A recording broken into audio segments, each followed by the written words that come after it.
Right, done.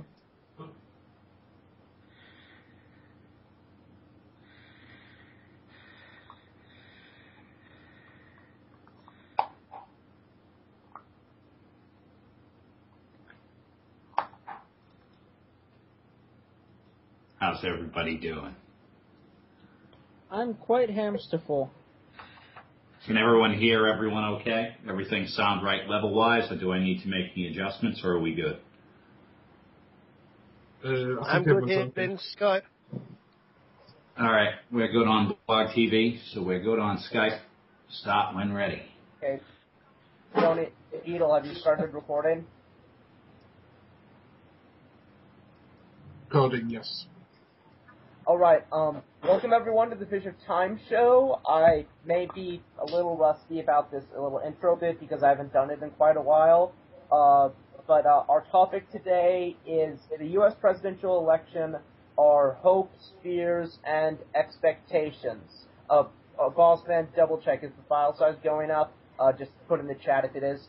If you want to call into the Fish of Time show, because we do take callers, send a Skype invite to Fish of Time, all lowercase, all one word. Do not call us, we will call you, and do not appear offline, because I will assume you are offline if you appear offline. And last but not least, I would usually say who our guest star is, but the format is a little bit different. We have only two panelists, myself and Bossman, that are even usually on the show or applicable to it. The others are coquipirate, TheSkepticalHeretic, and Paul C. Hartley. I'm in addition trying to get Aaron K. and Rational Roundtable on, though I might not be able to, though they're of course regular panelists. And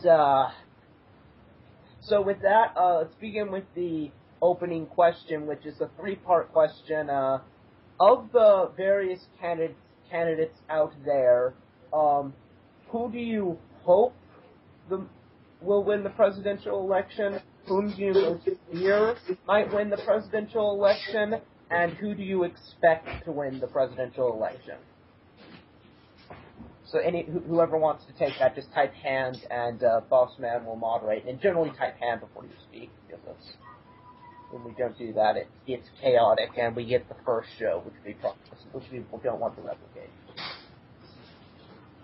Okay, can you...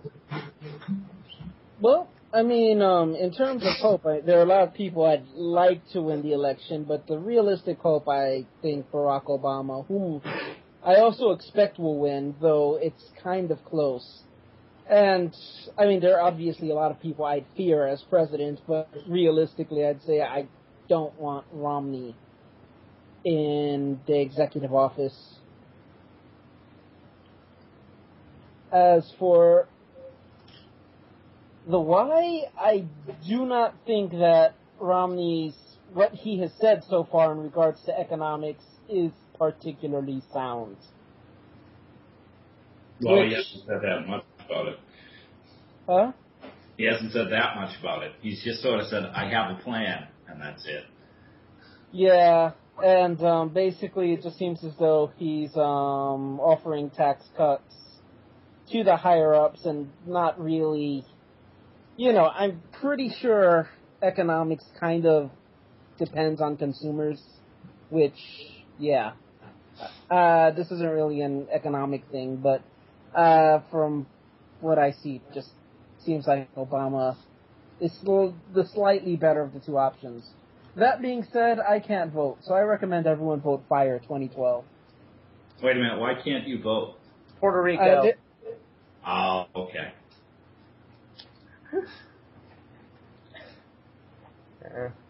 Okay, well, do you want me to go next, Puppy, or do you want to? I don't really... I now am regretting. I was planning essentially to do a little bit of research before the show to make it such that I know next to nothing instead of even closer to nothing. So have you watched any of the debates? No, I have not. I am not very politically well educated. Basically the only access I have to politics is cardinal virtues, who has made Obama look good, my father, who has made Romney look good, and I guess Shane DK, who has made neither of them look good. He's a libertarian, so. Okay, so I'm gonna stop you cold in your tracks. First question I would have for you on that one is, what makes Romney look good? A very biased. Okay, let me rephrase that. He attempts to make Romney look good. Okay, that makes more sense. And now I have to ask you, what about Shane DK makes neither one of the candidates look good? What specifically are you referring to? Because this is always an interesting topic, and I think it's really important this election to look at the Libertarian influence and the Tea Party influence and the Green Party influence more than just the two candidates. Shane, well, for one thing, he showed up. I say he's made neither one look good. I guess he's done a much better job making Obama look bad. I think he showed Obama saying some stuff and refuted it in a way that at the time sounded pretty sound logically. I come to think of it, I can't think of a specific instance of where he's made Romney look bad. I know he does not like Romney at all. Well, I don't think anyone likes Romney, to be honest with you. I'm surprised. My father does. He likes Romney. Really? Oh. Yeah, he is pretty far to the right. He agreed very much with Rick Perry that the Department of Education on the federal level should be shut down. So he's very conservative. So that kind of scares me, and that's why I wouldn't want someone like Romney to get in office, because if you shut down the Department of Education at the federal level, well, now you're going to have some states that churn out stupid kids and some states that don't because of religious meddling and other nonsense in departments of education, teaching things like creationism.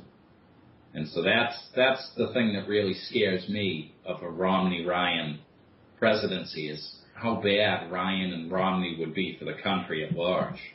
Yeah, that's a pretty big issue. That is a pretty big issue for me. I do care very deeply about that.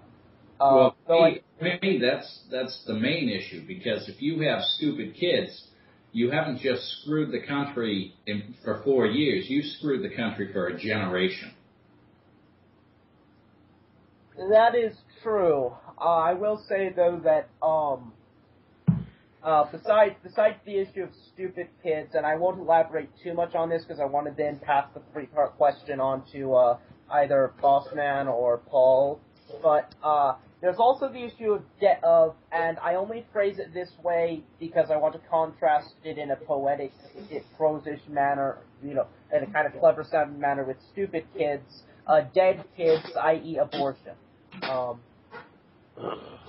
And I only call it dead kids to make, because I'm comparing it to stupid kids. Otherwise, I would certainly not say call them kids. That has connotations of older. But I would call them dead because they are.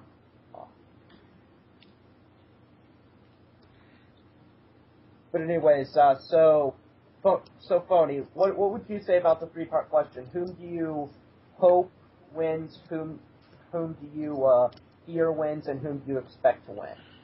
All three aspects. Obama to win. And I want Obama to win because he has the more coherent plan. I mean, he's tried to get through in his first part in office a lot of things to tackle the deficit and to try and create more jobs in the country. Now, Rodney says he has this plan. Now, for some reason, he won't share us what this plan is. Now, either it's a secret plan that he has to keep secret from the Illuminati, or it's a plan that is so stupid that anybody would be able to pull it apart. Now, it just concerns me when somebody tells me that they have a plan and then you don't share it. Because, I mean, if I said to you, I had a plan to turn around 3 times, and I don't tell you how I'm going to do that, you know, you'd be suspicious that I can't do that. And that's the thing that I don't... I would assume... Never mind. No, sorry, Puppy, what are you going to say? I would assume that you were just going to, you know, contract the various muscles with the force of your will with which to turn around 3 times, because that's a pretty easy thing. Fixing the economy might be a little bit different and more complicated, because it'd be pretty spectacular if you were to fail to turn around 3 times while actively trying to, and you weren't like disabled or something. It'd be a much less.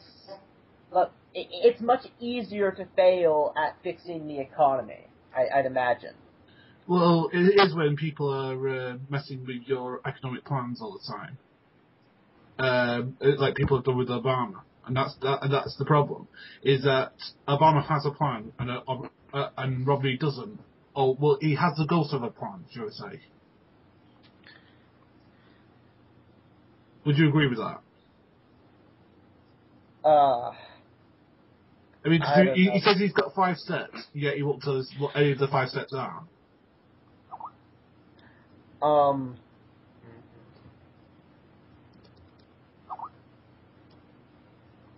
See, the only thing I've seen out of Romney is, here's my plan. It's a 5-part plan. I'll tell you about it later. Or, well, you don't need the details. And that's someone who I don't want in charge. Is someone who's like, don't worry, I'll take care of it. Just be quiet. That guy is not acceptable for me as a candidate. So God shouldn't be president. You know. Absolutely not. Let's not shift this to a theological discussion. I do want this to be a political episode.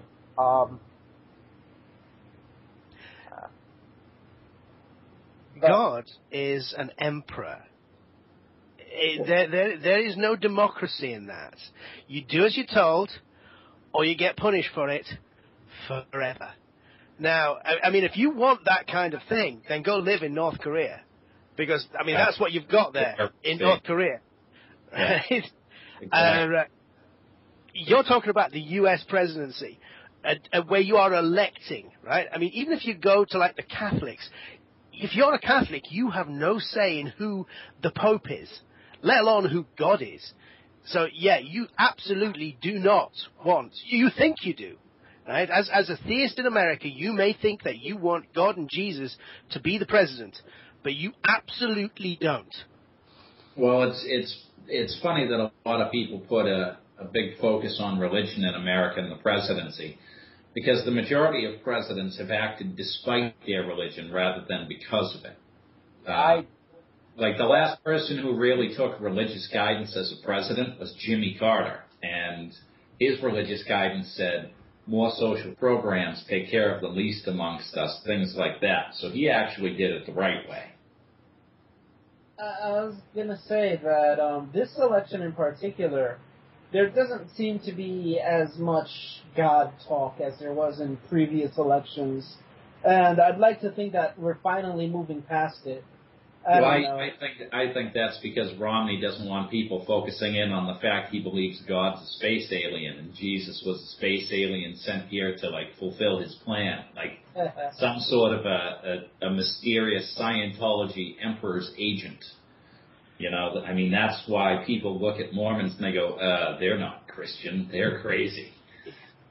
It's actually, I mean, it has to do with the fact that they also deny the consubstantiality of the Father and the Son, and the Trinity. They don't have an Orthodox understanding of the Trinity, and you know, that's more to do with it, with why I would say it's shaky to consider Mormons Christians, but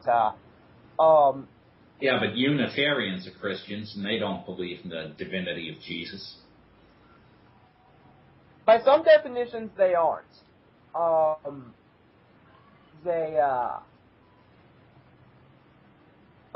fact, by the Catholic Church's official understanding, they're not considered theologically Christian.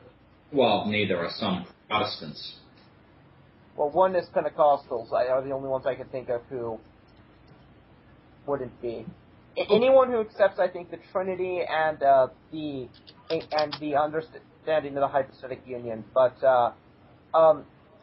I'll go ahead and add the comment. I think it's just unfortunate and very tragic that the religious right, that there is this division between the religious right and the secular left, because it shouldn't be the case that economically the economic views of the right aren't. Well, there's a religious left as well. It's just they don't vote along religious lines. They vote along social lines. They say, well, I'm pro-life. I personally wouldn't get an abortion because of my belief. But if someone else wants to get one, it's not up to me to tell them no. And that's how they vote. And that's, of course, ridiculous, because if you think abortion is literally murder, then if it's... but who's to judge according to religion?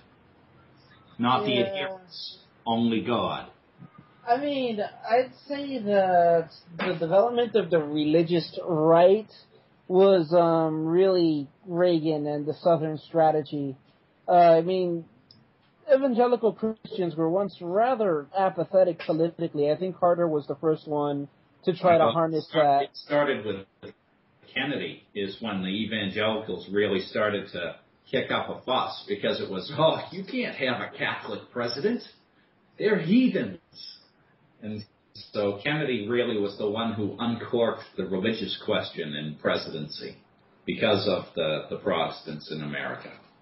Okay, but all I have to say to that as a Roman Catholic is rawr. Okay, but right. I mean, I think we're getting away from the topic, because, I mean, I don't think that Romney's Mormonism has any bearing on whether he's a good president or not. Any more than Lincoln's atheism or, anything else. The fact is he could be a Mormon and be a great president. JFK was a Catholic. Look at Harry Reid. He's a Mormon, and he's on the left. He's the Democratic head of the Senate. Well, yeah. The thing is that I disagree with Mitt Romney, because his policies are nonsensical to me. Whereas, well, his fiscal policy is non-existent. His drug war policy is nonsensical, because it's just a repeat of the same thing that's failed for several decades now. His immigration policy is build a fence. It's like, what is he really talking about? He's not providing anything of substance in these conversations. It's just a lot of rhetoric and a lot of appeals to ignorant emotion. I mean, I see, because I don't want it just to be like just Obama, because I think that there are some good points that Romney does make. I mean, again, I know you might disagree with that, but for example, when he pointed out that there may be not as many jobs created as Obama promised. I'm sorry. Can you say that again? I said there's not many jobs created as Obama promised. I think. Well, yeah, because the Republicans blocked 4 jobs bills now. I think it was 5, wasn't it? The president can't do things by fiat. And a lot of people seem to get that wrong. They assume the president can write an executive order for whatever he wants, and he can't. Most of the time, he has to make recommendations to have a bill put through Congress, and then with a wholly ignorant Tea Party Republican Congress of freshman representatives, they're blocking jobs bills, they're blocking budget recovery acts, they're blocking deficit-cutting measures. They're just sitting there saying, nope, we don't like them, so we're not passing shit. The problem is Congress, and it's because people are voting along these rhetorical lines rather than actually using their brain and seeing who has studied the topic.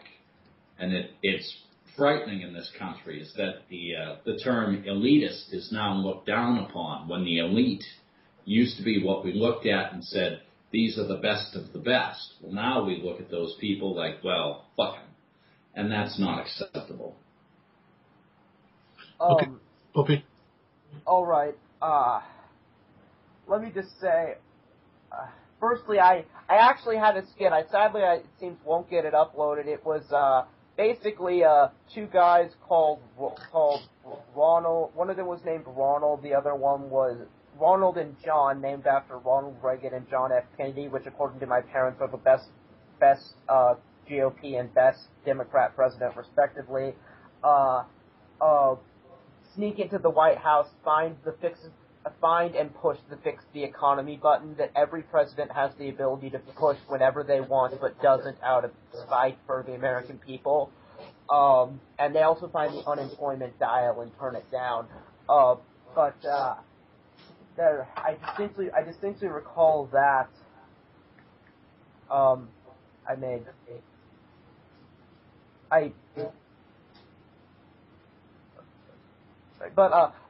let's remember when we're talking about jobs bills, though, we need to consider deeply what is actually a jobs bill, because they briefly tried to call SOPA a jobs bill. Well, it was. I can tell you right now it was, because if SOPA itself was passed, you would have, in the field that I work in, IT security, you would see an explosive job growth, as companies then needed to leverage technologies like RSA's NetWitness to control their internal data and data leakage to ensure that they wouldn't be culpable for copyright fraud due to an employee or lose their intellectual property due to someone playing with BitTorrent. It would have kind of exploded that market. And it's a very good thing that it wasn't passed, because that's probably the wrong way to go with it. I mean, it's when you say, look at what's being touted as a jobs bill, you have to understand that market that bill is being applied to as well. Because sometimes, yes, they create explosive job growth. Sometimes they restrict job growth. SOPA itself would have probably blown job growth sky high, because it would have induced the criminal element to begin circumventing SOPA, and then you would have more of corporate measures built to contain threats posed by the outside. And we're starting to see that anyway, because now we have that as cyber warfare being committed against this nation. It happens constantly, and now one of the largest markets in the U.S. In terms of software is IT security. It's just an explosive market because of now warfare is moving into the fifth domain with Stuxnet, all of that fun stuff.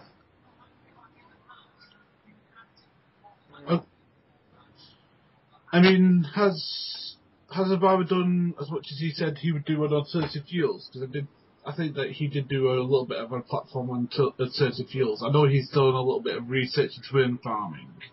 I'm not sure if he's done any into hydrogen cells. Oh, for energy? I'm not really sure. I know he's creating wind farm jobs. I don't think this administration has done much directly on energy, to be honest with you. I think they've expanded the supply of energy from traditional sources and provided some funding, but I don't think they've done much in terms of changing the energy dynamic. And I would say that's kind of a negative for Obama, which is weird, because you keep seeing these conversations about Solyndra come up. And that was Bush. That wasn't Obama. So I always question why that stuff comes up. Okay, I mean, another negative probably would be the failure to close Guantanamo. Yeah, so a lot of people complain about the NDAA. The NDAA is actually one of the barriers to closing Guantanamo Bay. I distinctly recall Cardinal Virtue saying that was a ridiculous promise to close Gitmo, because no, one does not just up and close Gitmo. Yeah, it is. Cardinal Virtues is in the chat, by the way. Yeah, so if Rich wants to... Yeah, Rich, please, if you want in, I'll gladly let you on the panel. Actually, sorry to randomly interject, but on energy, wasn't there some bipartisan stuff that Obama was trying to push with nuclear power? Like, basically trying to make alternative energy seem sexier to Republicans, but they were still like, no, never. Or am I remembering something else entirely? I thought that was early in Obama's term. You have to remember, this is the religious right. Sexy is a bad thing. Yeah, but you know what I mean. Make it appealing to the GOP. So the thing that's really starting to make alternative energy appeal to some of the GOP is Texas. The state of Texas now, a lot of the hardcore conservative Republicans are now wind farmers. With the drought, they couldn't grow anything. But if they put up some of the air generators, the wind generators on their land, they would get massive tax breaks and payouts from the energy companies. And so they basically sat there and said, oh yeah, we've now been able to sell the wind that blows across our land for free. It's great. And so now the Republicans are starting to look at Texas and they're saying, maybe this wind thing does make sense. And I think you'll see that change come sooner rather than later. But on the whole, sorry, someone. Yeah, I was going to say, I think Paul wanted to say something. No. I was just saying that. Yeah, they've seen all the wind that's coming in across Texas and fanning the flames of that drought that wasn't being put out by the rain that was prayed for. Yeah, or the privatized fire departments that left town first and said, "Fuck it, we're not getting paid." Exactly. Are we allowed to swear? Yes. Yes. Coquipirate. Oh, I was trying to watch my mouth. Now I won't. Ass and titties. Okay. That's enough. But I will. on the topic of energy, though, even though it's not directly related to the presidential, pretty recently it's been discovered that we're not hitting peak oil as soon as we thought we would. Oh, stop it. What? That's kind of nonsense. Peak oil isn't a thing, it's a time. And we are in peak oil right now. Okay, I heard that geologists presumed that there was less oil and... Oh, well, whatever. I was just wondering about the possibility. What peak oil is it's a time. Peak oil is when it's more expensive to get oil out of the ground than it is to not use it. And we're getting close, or something close to that. We're getting close to that. It's becoming less economically efficient to use oil and coal and gas. The one exemption to that currently is gas, but oil itself is now starting to become an economic drain as opposed to an economic benefit. And so that's what peak oil is. When you look at the total cost of oil from the ground to the gas tank, it's crushing this country. Okay, no, I was just wondering if there'd ever be a possibility of people looking into like some sort of green form of oil, or if there's a way to make oil more environmentally friendly. We talk a lot about alternate energy, but yeah. It was just how do you make oil more environmentally friendly, though? Like, there's really nothing you can do. Yeah, okay, the only... Hands.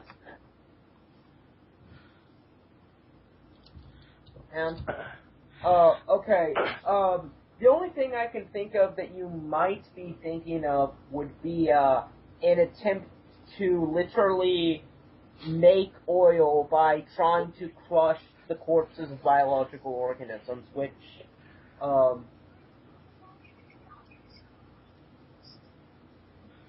that's the only thing I can think of, actually. Alright, yeah, but that's like crazy talk. That's ridiculous. Paul, sorry about that. When you're talking about making new oil, what you're really talking about is making fuel, and that is biofuels. That's where you're taking rapeseed oil and you're processing it and making biodiesel. And everybody drives around in something that sounds like some clunky car off the TV. The problem with that is it all sounds absolutely wonderful, but there ain't enough land to grow food, let alone start growing diesel. Well, And there's enough land to grow food if we do it industrially. The problem is it's periodic land. So if we capitalized on every inch of arable soil on the planet, which means we'd have to bulldoze like 80% of France. I'm for that. Well, yeah, I think we all are.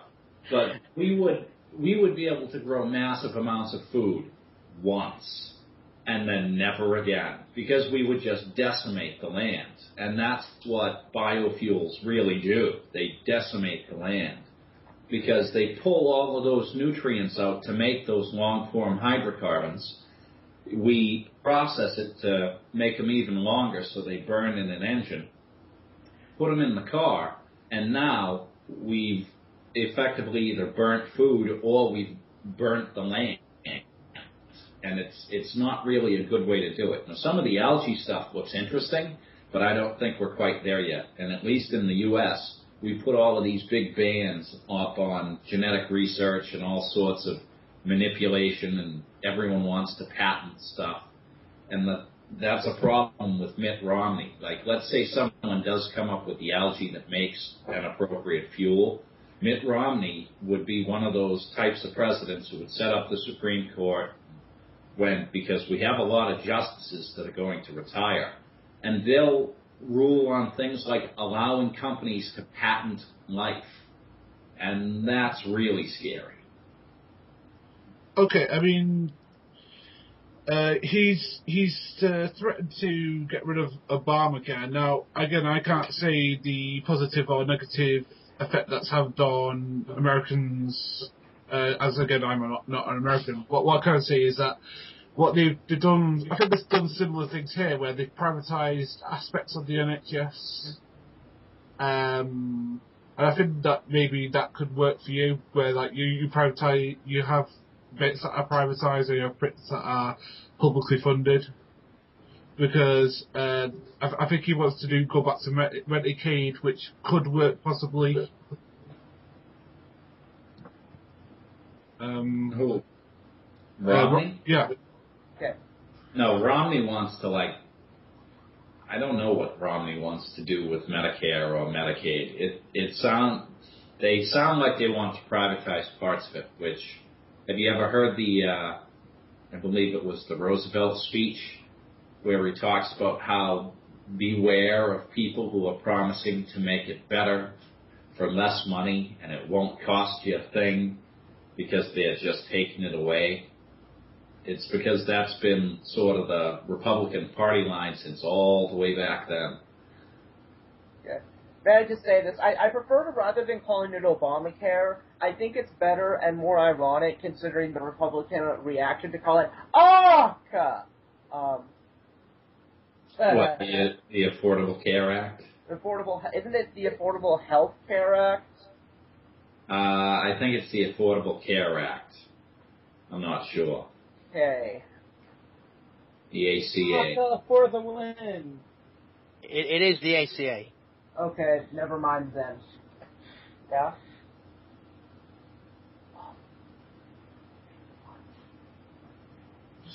Well, from what he was proposing in the second debate, and again, I'm going by what he said. So if the actual reality is different from what he said, I don't know. All I'm going is by what he said, which is that what he wanted to do was give it free to the veterans and the pensioners, but everyone else has to pay towards it. I think that was Romney's plan.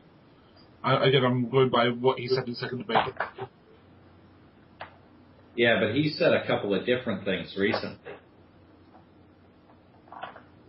He said multiple things. At first it was, well, we need to put cuts into it. Then he brought on Ryan as his VP, who was the voucher guy when it came to Medicare, Medicaid, and so forth. And then it moved over to, well, it's going to be free for these people and not free for these people, which is basically the system we have now. And not changing the system is going to bankrupt the system. Okay. But I don't understand what his plan is. Let me just say this. It's very interesting. I mean, for whatever reason with these issues of political crises, it's because I think I live in a perhaps even upper middle class family, and my father is even if he's a very hyper Republican person, he is certainly making money. I really barely notice like these economic crises, so it's weird for me because it's like you're told that there's a healthcare crisis. I don't experience them. Lucky you. Doesn't mean to say that they're not there. Yeah, how old are you? I am 16. Okay. Yeah. Another 4 years, you'll learn real quick. No, man, you just take food out of the fridge, and every other week there's food again. It's magic. The magic fridge. Almost the magic sandwich. I understand how the mechanics work. I just don't experience economic difficulty. It doesn't really affect me that much. The only way economic difficulty has affected me is getting less for Christmas and birthday, or maybe. That's when it's not a problem. Wait till it's a problem. Wait till you're trying to get through things. I'll tell you right now, I do well because I'm in a trade that's in demand and has been in demand for a long time. I do IT work, a lot of the high-end architecture work out there for the big companies. I've probably had a little bit of a hand in some of it, either conceptually from someone reading one of the papers I've written or from me being involved in the plan and design. I experience the recession passively. It doesn't affect how much money I make. It doesn't affect what I buy or when I buy it, because I just buy things when I need them.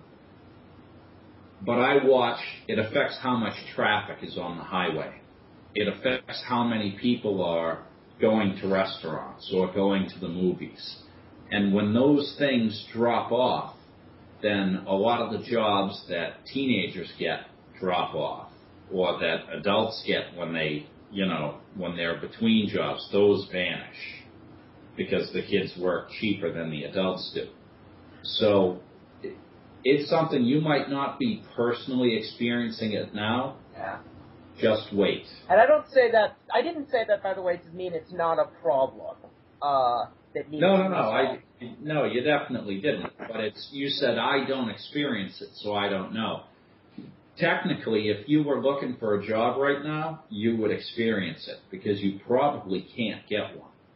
Yeah. Let me just say this. The field I at least plan, not short term, but long term, I plan to be a writer, and Twilight has made books insanely popular just by how big it was. Even if it sucked, it was big. So. Yeah, but there's the problem with thinking like that, because you and 900 million other people on the planet are all thinking the same way, which means that's going to be highly competitive.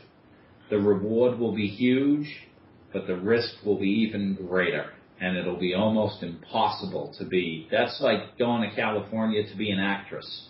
That's pie in the sky type stuff. True. You can't count on it. You have to be incredibly articulate.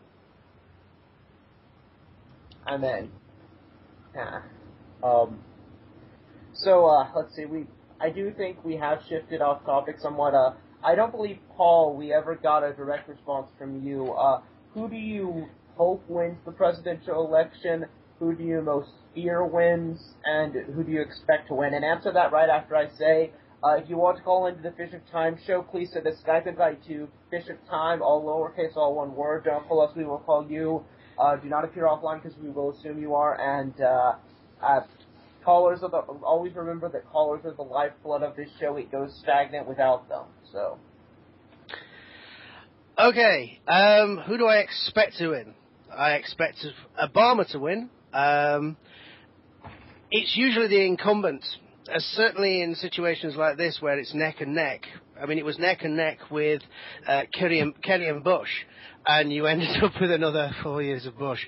So I kind of expect Obama to win. Who do I want to win? Well, it's not a case of who do I want to win, it's more a case of who don't I want to win.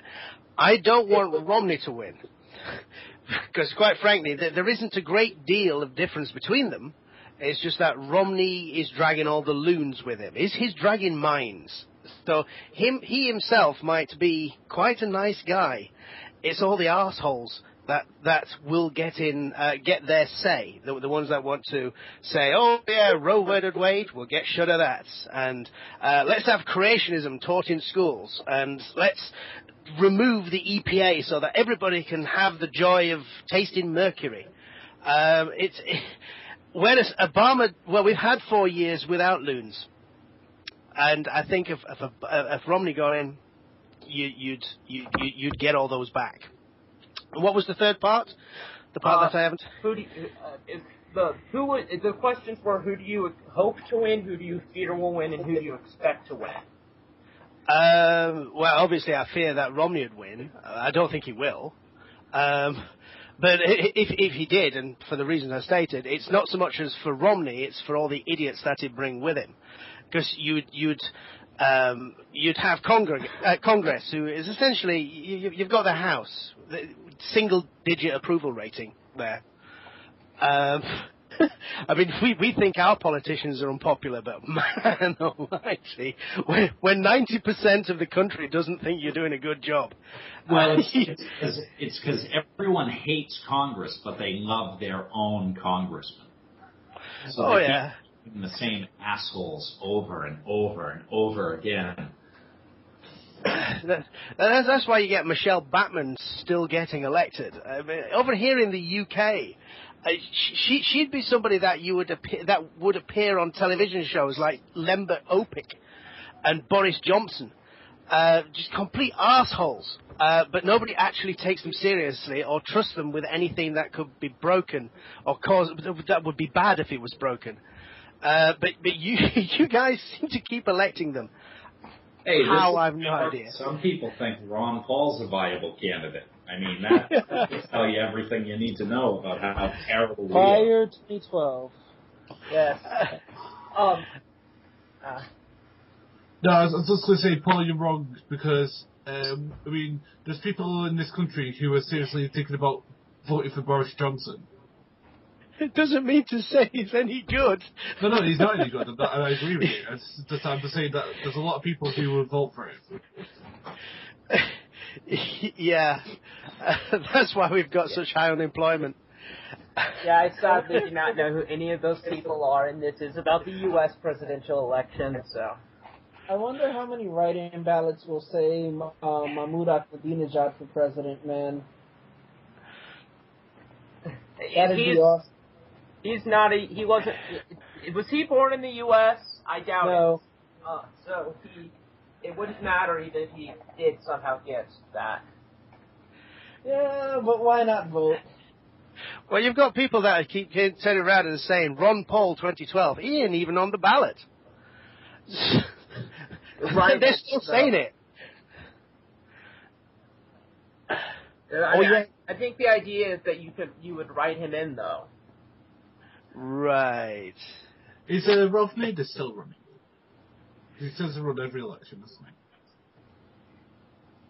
I don't think he's running this time. I hope not, because he does take quite a lot of the third votes. Oh, as Happy Candy was saying, Green Party, third you votes have don't count. Stein. What's her name? Julia Stein or something Stein? Frank.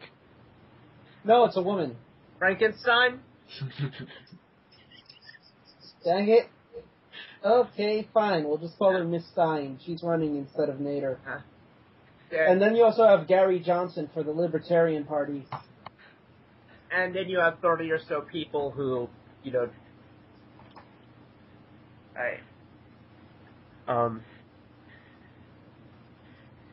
Okay, let me just say this. I actually, with the opening question, I forgot my candidate for a moment. Dr. Insano for president. Definitely.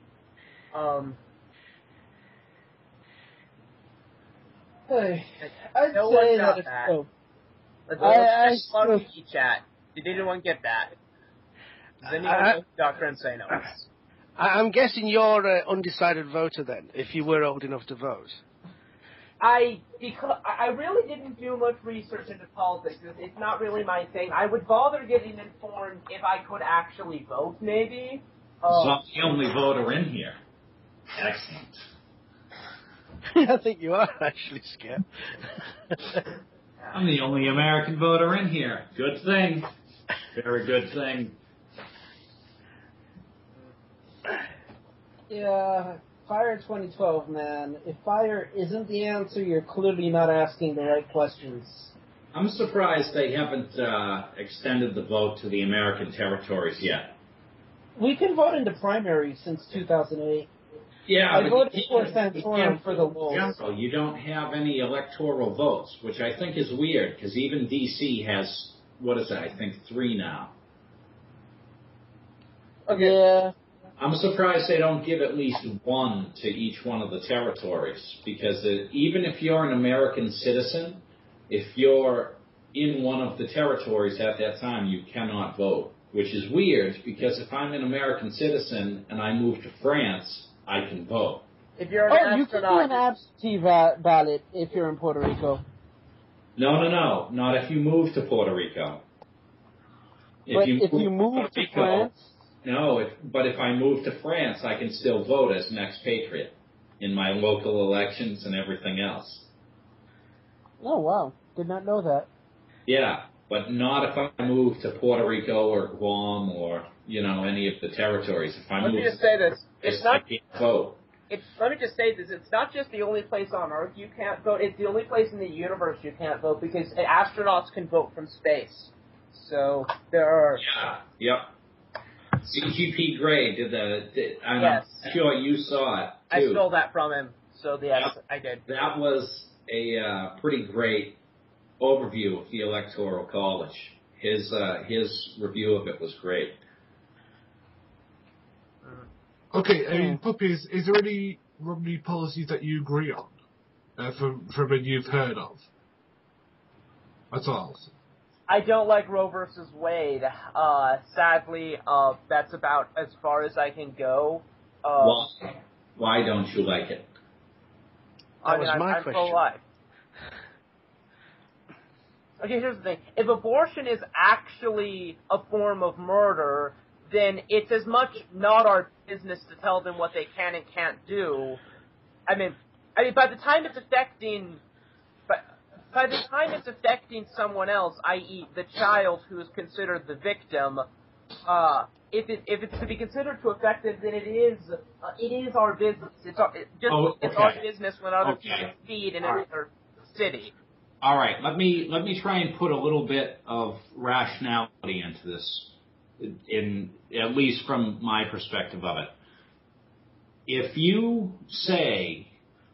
Now, you can still be pro-life and disagree with what I'm about to say, but it sounds like your argument from where you stand is that at any point in time, any type of medically induced abortion is murder. Like even if the embryo is just 4 cells. Is that correct? Oh. Because if that's the case, like the morning after pill, if the morning after pill is abortion, which some people say it is, some people say it isn't. If things like that are abortion, then at that point in time you're saying that using disinfectant on your counter is technically abortion or murder or something of that sort because of skin cells you leave behind on a countertop. So you have to be kind of careful if you're going to try to bring science into the conversation and say, oh, it's going to be this or this or this that determines it. Let me just say this, though, about Roe versus Wade. From what I understand, doesn't Roe versus Wade make it absolutely impossible to ever ban any abortion? Even late term abortion? Roe versus Wade was primarily over privacy. What exactly does Roe versus Wade say? That's a good question, and maybe you should look at it before you decide you're against it. Yeah. This is true. Coquipirate. Oh, I was gonna say that from what I understand about the morning after pill, it stops fertilization from taking place. It's taken after sex, but it just makes the sperm unable to actually fertilize the egg. So I'm not sure. No, it's an abortifacient. So what it does is it like induces a period. It chemically forces a menstrual cycle. See, abortion. That was a joke. Right, but some people actually look at the word and say, well, it says abortion in it, and so it shouldn't be legal. And so I'm trying to figure out how far down the fucking well you've fallen. I mean, look at some Roman Catholic documents. The only thing that would be Roman Catholic documents are like when you have a dirty thought, you've committed abortion. Like, they're crazy. You gotta be specific when you say Roman Catholic, because there's been so many different views on it in the past decade that it's official Roman Catholic documents. The official understanding is that direct abortion, that is to say, if the goal of the operation is to kill the child, then it is murder. So we've fallen to the opinion of a man in red shoes who's never had sex and used to be a Nazi. Carry on. The actual? Okay. Yeah, I can't really jive to that tune either. Okay, firstly, it doesn't matter who he is. It matters if what he says is valid. It absolutely matters who he is. If he's the village idiot and he has... Excuse me. I want to see what informs Puppy Turtle's decision. So let him just go on and say what he's going to say. Sorry, carry on.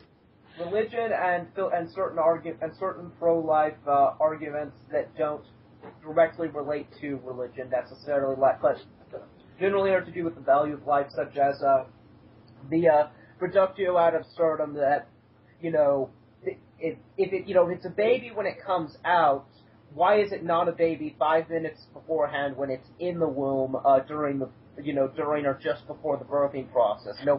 So my natural question for you is, at what point in time does it go from being a clump of cells to being a baby?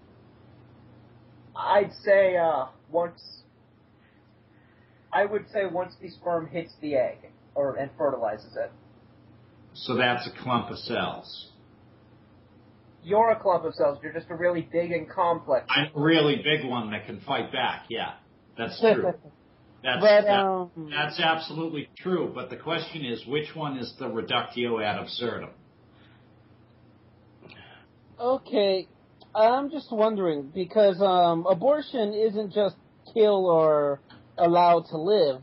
It is an issue of we have one being that is dependent upon another being for survival. Right, Say like if malaria. it's a child... Yeah, we kill off malaria pretty quick, don't we? But I think if we were to grant personhood, let's say personhood to a zygote, whatever, it would still be analogous to a child who needs a blood donation specifically from its Jehovah's Witness mother. I don't think that we would try her for murder if she refused to make the blood donation, right? I think the difference is that you have to do something to make the blood donation. You have to do something to not carry through the child, usually, often. I mean, there are the special circumstances, but the normal pregnancy... You could sit there and take a whole shitload of vitamin C tablets, aside from the fact you'll get kidney stones. It's a pretty good abortifacient. And that's not something that's illegal, and that's something that someone could do to themselves that would, chemically, they would hurt themselves, actually, in order to have an abortion. And I think if you make medical, safe abortions illegal, you're going to have the people who would have had an abortion anyway will do things like poison themselves to have the abortion. And that is, I think, a far worse alternative. If you're truly pro-life, you need to think about two lives, not just one specific life and another life that's then an indentured servant to it. So that's the question. Are you really cool with slavery to a couple of cells at a time? Like, no one wants to see someone getting abortions, a day before they're due. That should be illegal. There is a time period we should put on it where it's like, you should have made this decision earlier. But to say it's wholly illegal all the time, I think you're talking crazy talk. Yeah, well, that's your incorrect belief, but Show me to be incorrect. I reject your reality and impose my own. I just think it's a good analogy, though. Wait, just a minute. Can I just say something? May I? Right, Puppy, what you just said was an opinion. It was not a belief. The thing is that Skep was explaining his position and why he came to it.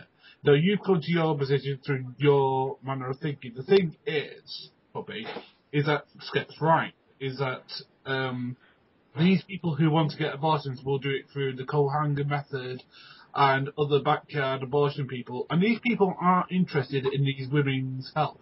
What they're interested in is getting paid. Now, you look at, for example, when abortion used to be legal, both here and the United States, and backyard abortions used to happen there. The thing is that you've got to look about the good that these doctors, again, most doctors will present a balanced case. They won't just say, go and have your abortion, and I will just turn the other cheek. No, they give them every bit of information on fostering, on surrogacy, on all this other stuff, right? So therefore, they're making an informed choice. What you're basically saying to them is, you can't make an informed choice because I don't believe that you have the right to make the choice of whether you want to be a mother or not, or whether you want to give birth so that somebody else can.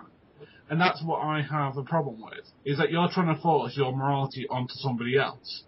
Again, if you're a pro-lifer, which I assume you are, which I'm a pro-lifer, but the thing is that I don't force it onto other people.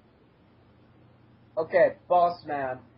We force our morality on other people all the time. Is the only reason you want murder to be illegal just because you don't want to be murdered, or does it have anything to do with justice?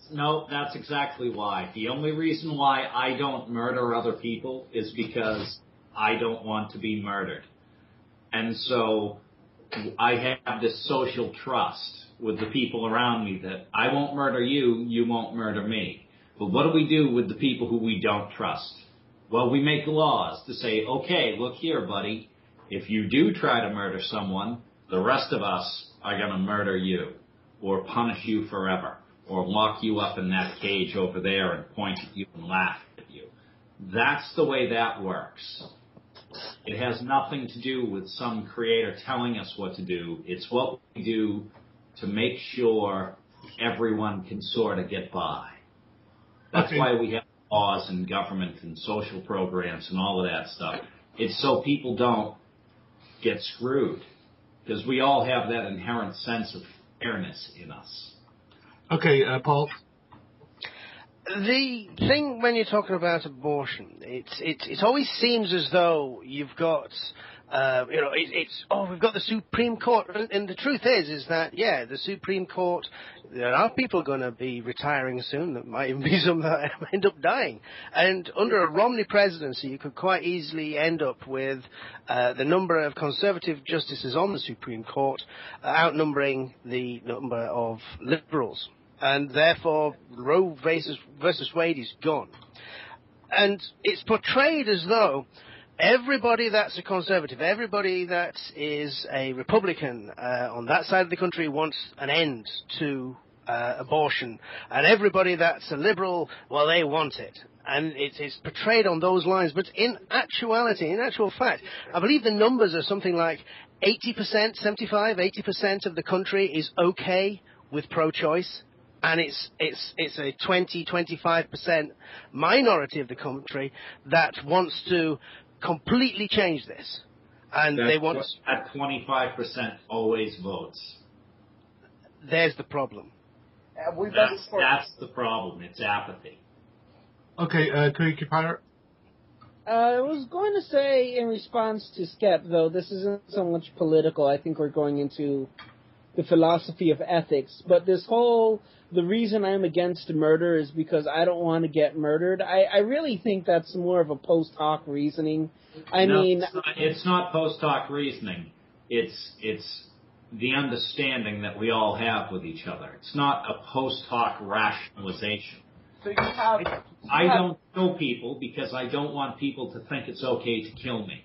So you don't have... I think most people don't kill people because they genuinely can't bring themselves to kill a person. I can bring myself to kill someone, no problem. So you don't have a conscience. Because most people do. I don't have any issues with killing another human being. I have a problem with the repercussions of it. That kind of scares me, but okay. Yeah, maybe it's just me then, but I think that a lot of our moral calls are a bit more emotional than, rational.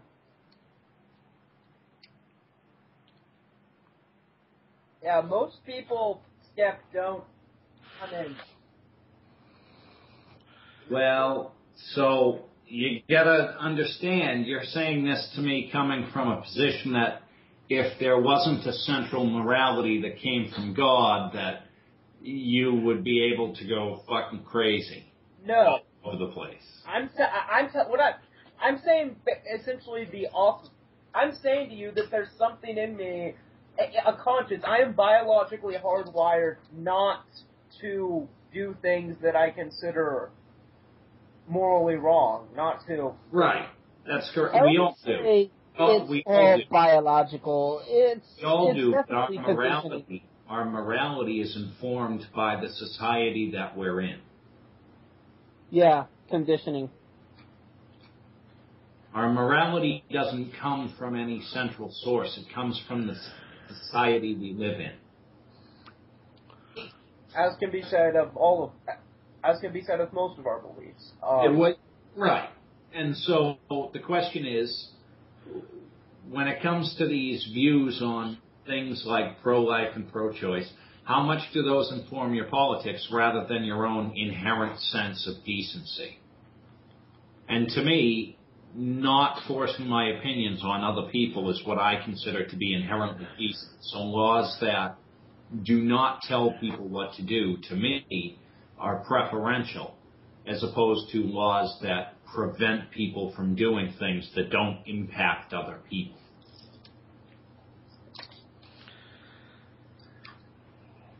I sincerely doubt it's all that inherent. I mean, there are plenty of cultures in the East where they have sort of these blood feud vendetta laws that, these are areas where law enforcement is largely private. Go to West Virginia. It's the same fucking animal. Okay, what I mean to say is that I don't think that there's much inherent. Biology, huh? So I have a cousin who lives in West Virginia. And when his father attacked him, he shot his father dead, and it was allowed. Because that's how the law works out there. And so, when you try to say there are things that are inherent, it's not. It's almost entirely socially constructed. He's having problems with the internet, so probably do you have any final thoughts? Do you have anything else from Roe versus Wade that you agree on, Romney on? No, I'd like to move on to another political topic like global warming or something. No. Because I was going to say something that I actually do agree, slightly agree with Romney on, which is that I think that that Obama may be making a mistake in decreasing the armed forces, because I do think that in a couple of years we are going to be in a war with Iran, because that part of the world is getting pretty destabilized. Wait a minute, why? Why do you think we're going to be in a war with Iran in a couple of years? Because Ahmadinejad is a warmonger. That's what he is. That's not true. And he doesn't control their armed forces. The armed forces are truly controlled by the mullahs. Okay, but I mean, he did. I mean, it's not just him. It's also who's in charge of Palestine? Is it Hamas? Is it who are on a doctoral who signed on the policy to destroy Israel? So we do have that the destabilization of that place in the world. So I mean, I do think that Iran is a danger because they are probably the biggest danger because they're trying to create nuclear weapons. Well, Iran faces a big problem. It's the fact that in another 5 to 10 years, their entire society will overwhelm the rulers, because Iran 25 years ago started subsidizing births. The more kids you had, the more money you got from the government. So it gave the people there who were very poor and ill-educated incentive to have large families because they could afford to have them. Well, those kids have been influenced by Western culture, and their parents remember democracy when they were children. So we're going to be looking at rapid change in that area very, very soon. And the thing that's scary about a nuclear Iran right now is that it's a nuclear Iran when we know that this revolution is coming. In other words, they're not just nuking Israel, they're probably nuking their own people. Yeah, I mean, well, no, it's not even that. It's the fact that when you have a country that has nuclear weapons, if they destabilize, those nuclear weapons now go on to the black market. That's true, too. People sell them to terrorists. People sell them to cartel agents in Mexico, and things like that, and sell them to Pakistan and North Korea and other countries that shouldn't have them. And that is the frightening thing. It's not Iran getting a nuclear weapon. It's Iran getting a nuclear weapon and selling it. That's the scary thing. Well, exactly. I mean, that's why I think that we have to be. That's why I think that the armed forces have to be vigilant, because, I mean, most of these countries that have had the Arab Spring, like Syria, Libya, are getting more of these like far right fundamentalists who, I mean, I don't think they represent the people necessarily, but are trying to negotiate poor people to take out their frustrations on America or on the West in general. Well, they're basically going through their own dark ages right now. Information just doesn't move through the population. The countries heavily filter and block the internet. Now, people say the same thing about China, and I think it was Romney who said that China is our enemy. Stizer said it on one of the hate club calls too, and I laughed at that. Because China isn't really our enemy. They just have like their own internet. It's more of like a Chinese nationalism type thing. When you look at the Middle East, it's no, let's prevent the world's information from coming in. And they're trying to become more and more North Korea, and the people want the access to the information. It's just the information makes those countries look like crap. And the people who get the loudest are the people with the least information, the ones who are the most fundamental. I agree with that.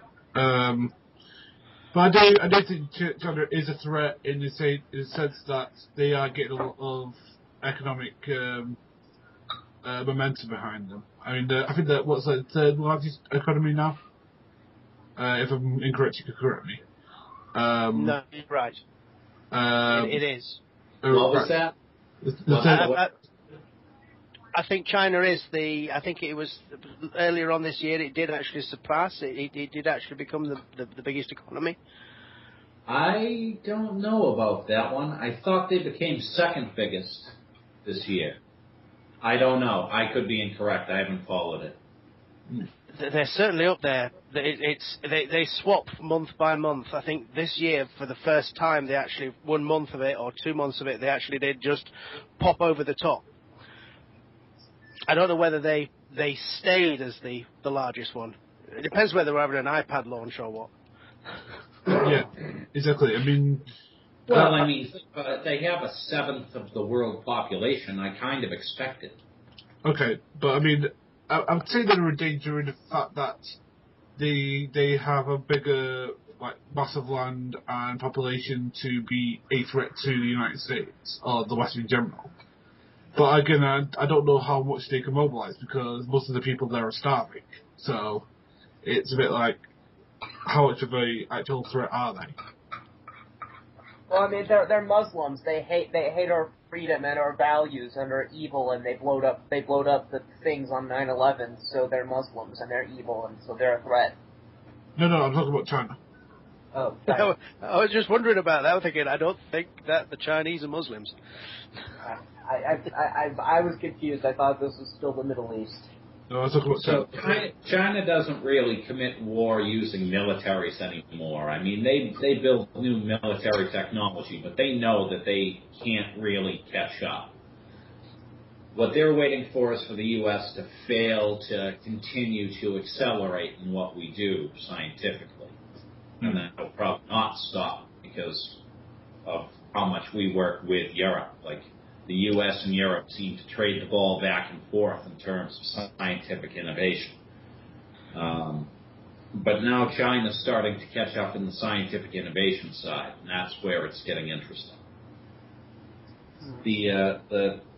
I guess the problem you run into is China is a seventh of the world population. China and India should be the biggest economies in the world. The reason why they're not is because they've been technologically lackluster. They haven't been innovative economies. And I don't see them becoming innovative economies. I see them becoming larger, but with the relative poverty there, I don't see them becoming world leaders. We need Sizer telling you you're an idiot on this now. I'm trying to. Well, I'd say they're a danger in maybe surpassing the US in trade and stuff like that, because I do know that the Chinese can trade stuff for lower prices than you do. So that could be a possible thing where they do surpass you in a certain respect. But I don't know, because I don't know how many countries would be willing to trade with the Chinese regime. Well, they all trade with the Chinese regime, almost all of them. All of the big ones. The ones that have problems are the ones that do business in markets that Chinese companies are in. Like EMC, one of the big hardware companies in America. They have all sorts of problems because in China, HUA technology steals their patents, because China doesn't play by intellectual property laws. So that's why a lot of companies stay away from China. But they're not making new things on their own. They're just stealing things. So they're pirates. Basically.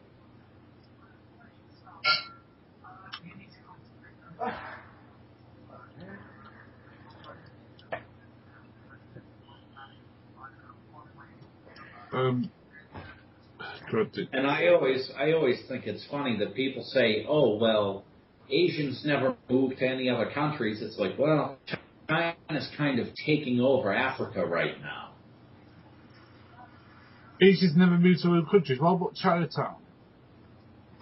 Sometimes Asians move to Israel. I'm sorry, that I shouldn't have.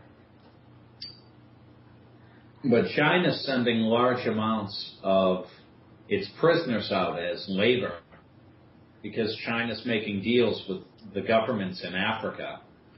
You give us this much money or give us access to these mineral rights, and we will build cities for you. and they send their prisoners over and build cities that are so expensive no one can afford to live in. And they're bankrupting African governments right now. That's true, actually. I saw an article recently about a new city. It's one of these African nations, and they've literally just built this huge city in the middle of nowhere, and it's like a ghost town. I mean, China seems to be good at building ghost towns. The roofs on it are yellow, and they look almost like pagoda roofs. Yeah, you've got a yellow bit, a red bit, a green bit, a blue bit, turquoise bit, purple bit over there. It looks very nice, very clean, because there's nobody there. Yeah, those are over in Angola. I've actually seen those. Beautiful ghost town.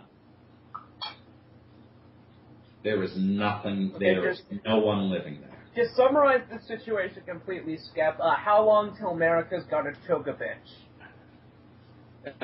I hope never.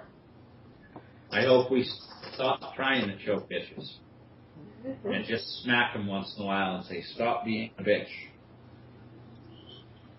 Sandwiches now. Well, look at Iran. We sort of smacked Iran. We said, look, economic sanctions. Fuck you. And it's to the point where people aren't allowed to ship Iranian oil around. That hurts that country. That shuts off the government's money.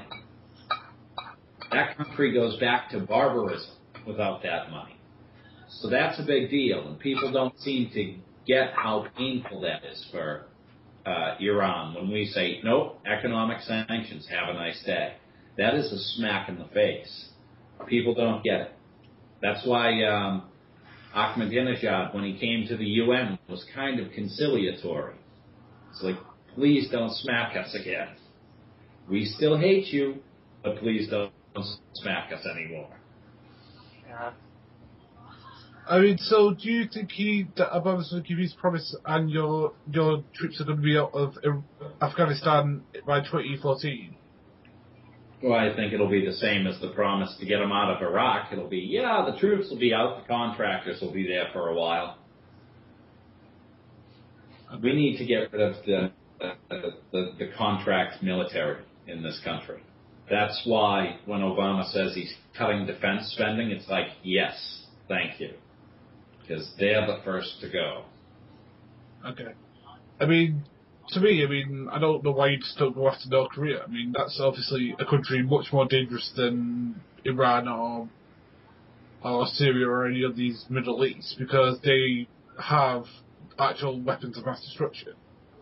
Well, so if you notice, Obama and the Department of Defense have been shifting their assets from the Middle Eastern theater to the Southeast Asian theater.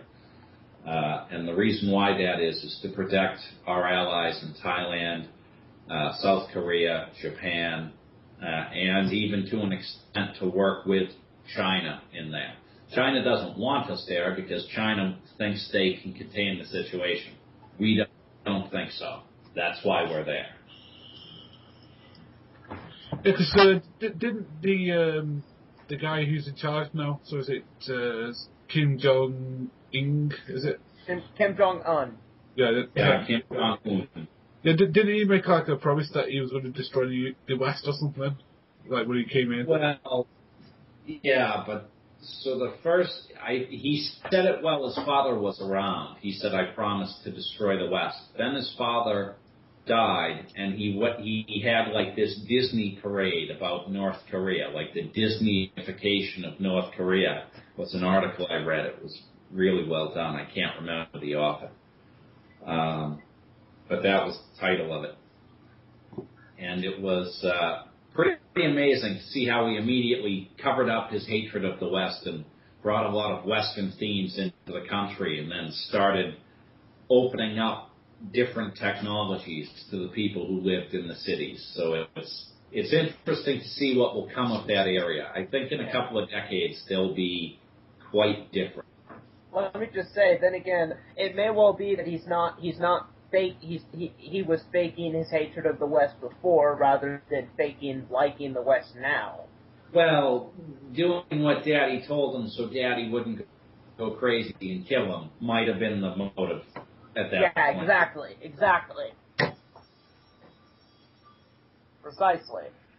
And if he is a good ruler and can actually change things to make North Korea make North Korea not an evil country anymore, then we'll be how many Middle Eastern countries away from world peace? Maybe.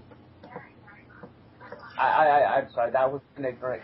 I kind of knew that was a ridiculous thing as I said it, but that will be great though if North Korea can become not awful.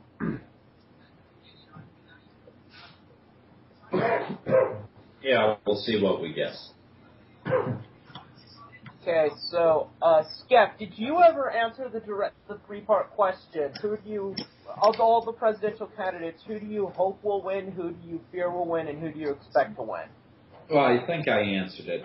It's who do I hope will win? Well, no one really. But the incumbents I would prefer to the challenger, or challengers, if you follow the third parties.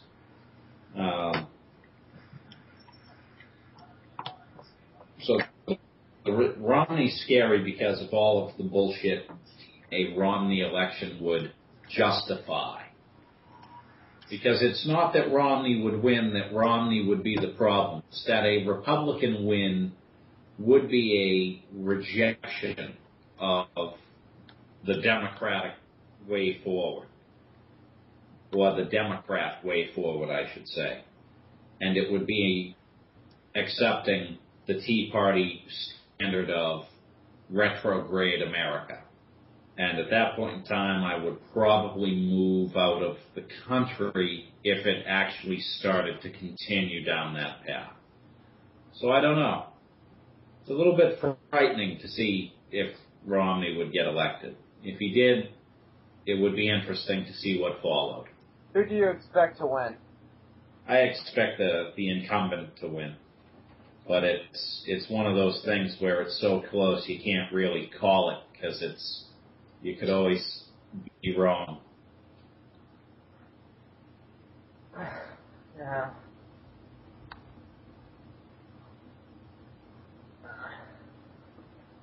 I would expect Obama to win, but I'm not going to say he will.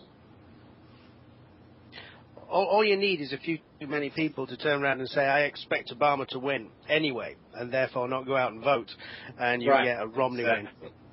Yeah, that's the thing. I mean, I don't want to say, oh, yeah, it's in the bag for him when it's close like this, because that means just enough people go, and not show up.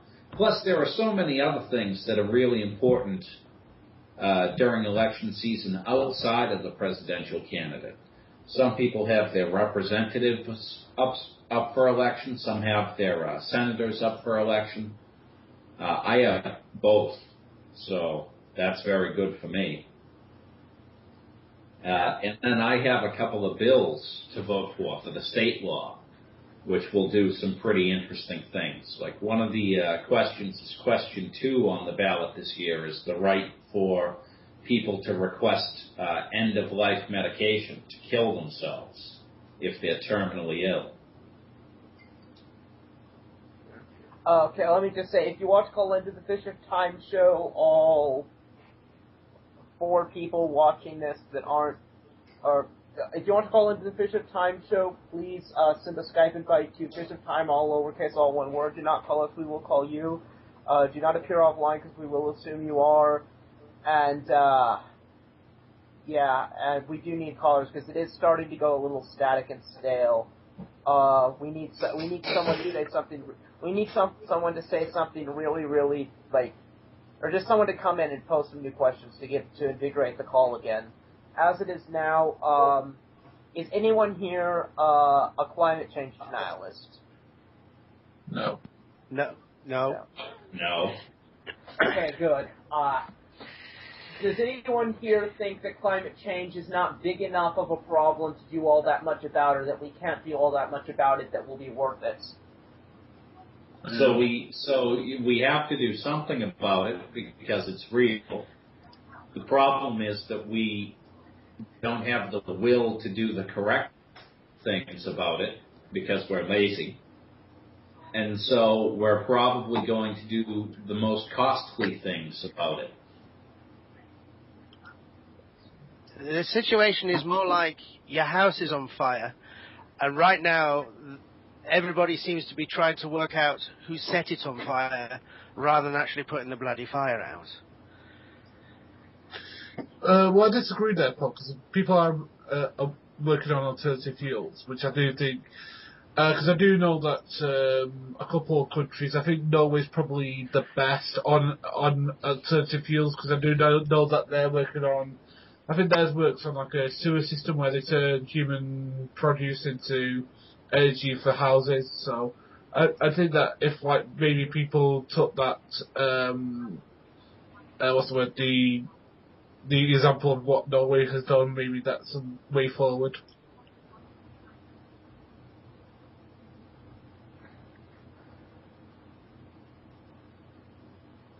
So the big problem with the alternative fuels is that they don't solve anything. They don't fix any problems. They just change some of the pollution issues from drilling, and in some cases there's a little bit less in terms of balance in CO2, but there's always a net production. You need a pretty drastic change to really change anything. What about geothermal energy? You can't fly on geothermal energy. You could possibly do on hydrogen, because, as I said, the hydrogen energy could, because I do know that the car industry is trying to go hydrogen. Because we had the Clarity, I think there's a couple more cars which are completely hydrogen, and we are going towards electric cars as well. So I think that the car industry is making strides towards it. So I think you are going to need to see a change in society. I don't think hydrogen's going to do it because it's more of the same. I think we're going to need to see... One of the things that people are afraid of is the urbanization of the nation, everyone moving into cities. And that would probably be a net good thing because it would reduce the actual need of cars if our cities weren't built around having cars. And now that we know that climate change is happening and we know that the sea level is going to rise predictably, we should be planning on dismantling some infrastructure, building some new infrastructure, and moving some of it. So we're not doing that. We're just sort of saying, maybe we'll build seawalls. And Russia and China are already building seawalls. So they're not really planning ahead either. We're going to be pretty screwed. Yep.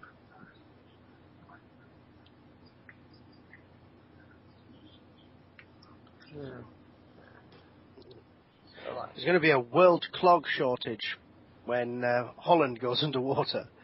Yeah, no kidding. I didn't know there was much of a demand. Okay, yeah, but okay, exactly how much are sea levels expected to rise? Because do you have in mind 7 meters.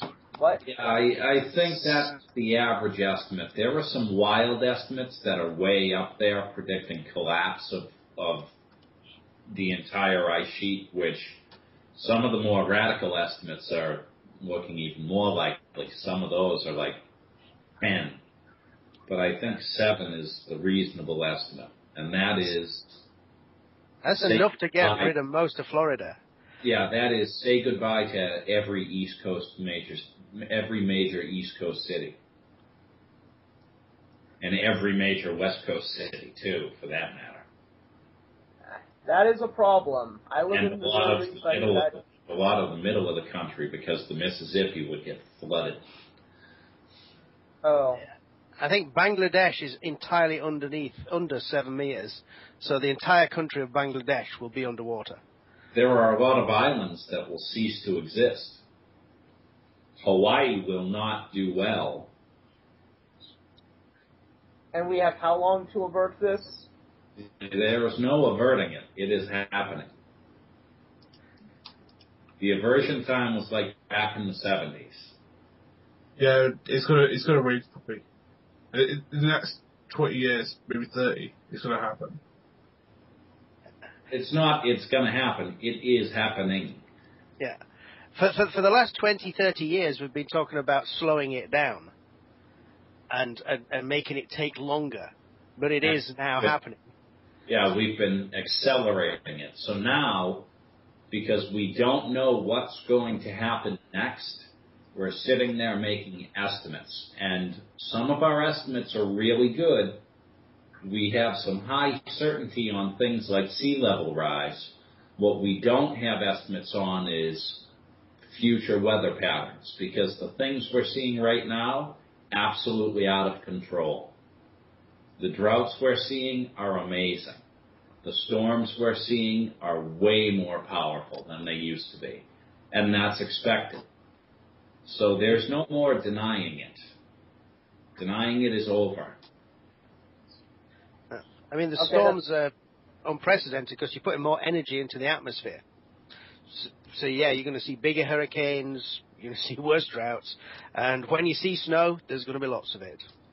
You're going to see the jet stream get wacky over the U.S., so in some of those border states with Canada, you'll have days where it's really hot, really cold, really hot, really cold. We're having it in New England right now. Days where it's like 80 degrees and then it's 40 degrees because of the various wind patterns from either Canada or from the Caribbean.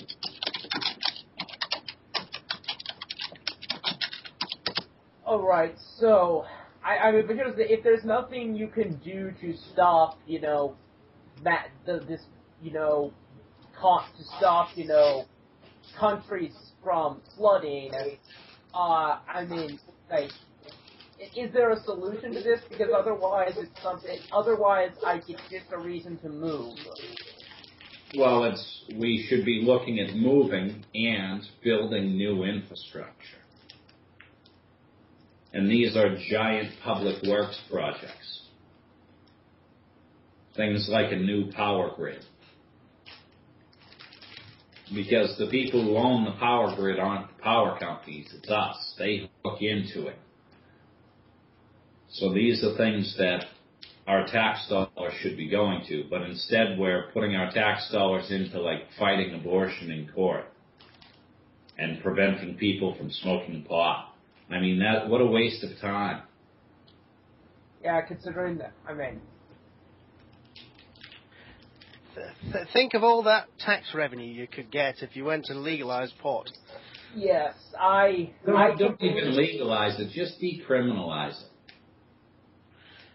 Just ignore it. Just feel like, hey, we're going to treat it like liquor. We're going to tax it. We're not necessarily going to say it's legal to do whatever you want with it. If you're driving a giant truck full of it down the street, just like cigarettes, we're going to stop you and ask you where you got it. Things like that. Make it a licensed product that's not necessarily legalized, but it's not criminal to use it. It's just criminal to use it in some circumstances. The states that did things like legalize alcohol had problems because they had drive-through liquor stores. And so the federal government started saying, hey, if you have that stuff, you get no money. They're like, now we need to write new laws. And so Texas had problems. Florida, I think, still has problems. But it's things like that. It's wacky stuff that gets written into law. You got to be very specific with the language.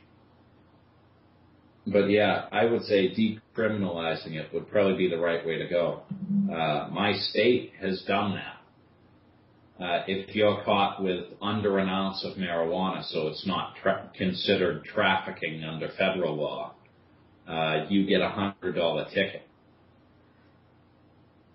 If you're driving, it's a DUI. So.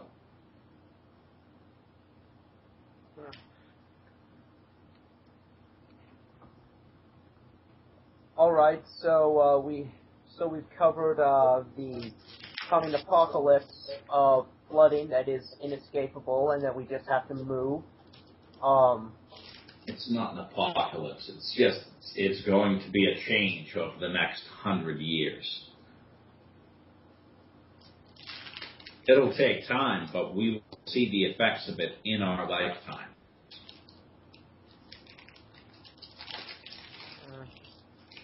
So it's not like that film 2012, where the big wave comes over it. No, it's not like that. No, it's not going to be like that. No, it's not going to be like that, Puppy. It's going to be just like where you see, like, if you got a river near you, you'll see it rise, like, slowly over time. Well, that's where Al Gore got it wrong. Is he said it was going to be a big catastrophic thing. It's like, no. It's going to happen over 100 years. It's catastrophic over a lifetime in total. It's going to be gradual, and it's going to be, at times, absolutely terrible. You'll get things like New Orleans will end up underwater, and they'll just decide that we ain't pumping it out again. It's not worth it. We need to put yet another meter on the flood defenses. It's just not worth it, and they'll just let it go. Yeah. When the right thing to be doing now would be building new housing, building new infrastructure that's built around a modern model, and slowly decommissioning the old. And that's where we're dropping the ball, because that's a real jobs initiative. That's spending that should be done. You've got real estate, not real estate. You've got states that are passing laws that are saying you're not allowed to mention climate change because it'll put developers off from building right on the sea's edge. Yeah, well, you know what? Fuck them. Too bad. What was that? South Carolina, I think it was. South Carolina as a state is not going to exist in probably 100. Well, I don't know if it's the whole state, but they're going to be in bad shape. They have a lot of very low-lying land. Like Holland, they're going to be making clogs from the bottom of the sea. Yeah. Yeah. And if Missouri goes out, and, that would be a problem for me, if we lose. Let me just check exactly how far I am above. So how's this one for you? Here's a little bit more proof that abnormal stuff is happening. My house was shaken by an earthquake in New England. And the reason why, from what I've heard, is the melting of the ice and then refreezing of the ice. The flexing of the crust is causing these earthquakes because they're happening in New Hampshire. There are no climate change denialists in here. Yeah. So it's really interesting if anyone does still deny it, because now there are actual effects in other areas of science that are proving the hypothesis to be more accurate. Yeah, let's change the topic to something a little less depressing. Let's go maybe, how about this? What is your opinion, skeptical heretic, of Gary Johnson? I think he's a crazy man. He's not bad. He's not electable.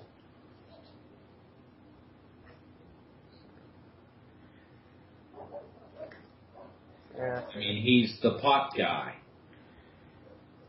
So he's the Libertarian Party under Gary Johnson will just fade into obscurity. That would be like saying, what about Buddy Roemer? How many people know that name? I mean, that's what Gary Johnson is. He's a Buddy Roemer. He's a guy who'll always run, but no one will know who he is unless he's on Johnny Carson. Oh, I know what we're talking about now. Yes. Yeah, see? Exactly. The guy who runs and his campaign will only accept donations of up to $100. And he ends up getting on the ballot in like 2 states because that's all he can afford to get on the ballot in. All right. Abby Normal One wants to asks about the Grassroots Party. I have no idea who they are.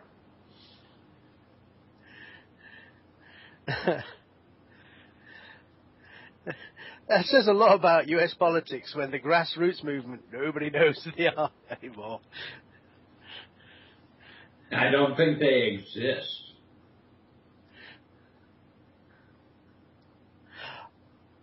Oh, really? So it's the normal crowd. NORML, I think it is. Okay. Yeah, they're out of their minds. That is their entire platform. They are the ultimate single-issue voter. Legalize pot. War in Afghanistan. Well, will it get pot legalized? Maybe. I'm for it. Skep, you're missing the point, mate. You legalize pot, you get those guys in power, then nobody gives a toss about the rest of it. Yeah, but that's a problem. You need responsible government, not a bunch of hippies smoking dope.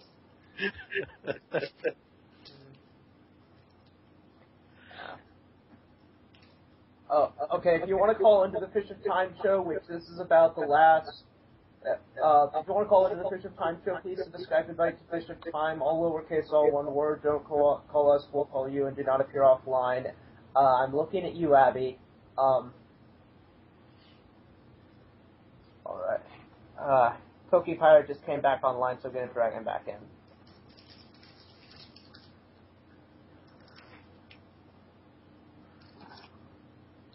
Hey, so my laptop went kaboom. Okay.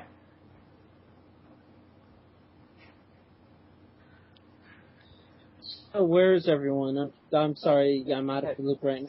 Since you left, we've discussed how global warming is going to force everyone to move away from the ocean, and we're now trying to change the subject. The conversation is going dead in the way that a lack of callers causes it to go dead. So call in, everyone. If you call in to the Skype advice at this time, callers are the lifeblood of this show. It's boring when people don't call in because the conversation goes static. Come on, Abby, call in. Damn it! Be right back. Well, you were asking for calls. I believe that's a different call. It's the bat phone. Yeah, every time my home phone rings now, it's just a robocall asking me to elect someone. Either that or they want to know what I would like to buy at Walmart, which is nothing. Yeah, Abby says she can't call in because CJ's making a video. What? That makes sense. That does. Yeah, I don't understand it, but I'm gonna... It's been almost 2 hours. That's true, I mean, that's how long the show is scheduled to go on. It's just like the Magic Sandwich Show, and I believe all the Skeptic... oh, wait, hold on, I just got a contact request. It's Abby, and Yeah. in she goes. So, what was it? We're trying not to talk about global warming? Was that the topic? We talked about it for a considerable amount of time and conclude. You can watch it on the recording of the Yes, gotcha. show. Okay. And then we moved on to weed, briefly. Yeah, we talked about weed. Yeah. And how it's great. Decrim or legalize? Decriminalize. So you still think fines and stuff should be in place? Well, I think it depends on what you're doing. Like, I don't think you should be able to walk down the street and smoke a joint. I also don't think you should be able to walk down the street and smoke a cigarette. And I smoke cigarettes. I'm fucking highly addicted to them. But I don't think you should be able to smoke them in public because little kids see it and emulate it. And that's something that I try and stay conscious of when I'm smoking. If I see a bunch of little kids around, I try to not smoke. And Wait, children smoking is a bad thing? Yes. Absolutely. I think it's the worst decision I ever made. Okay. But I think people should be able to do it. I think there should be some restrictions on where you can do it.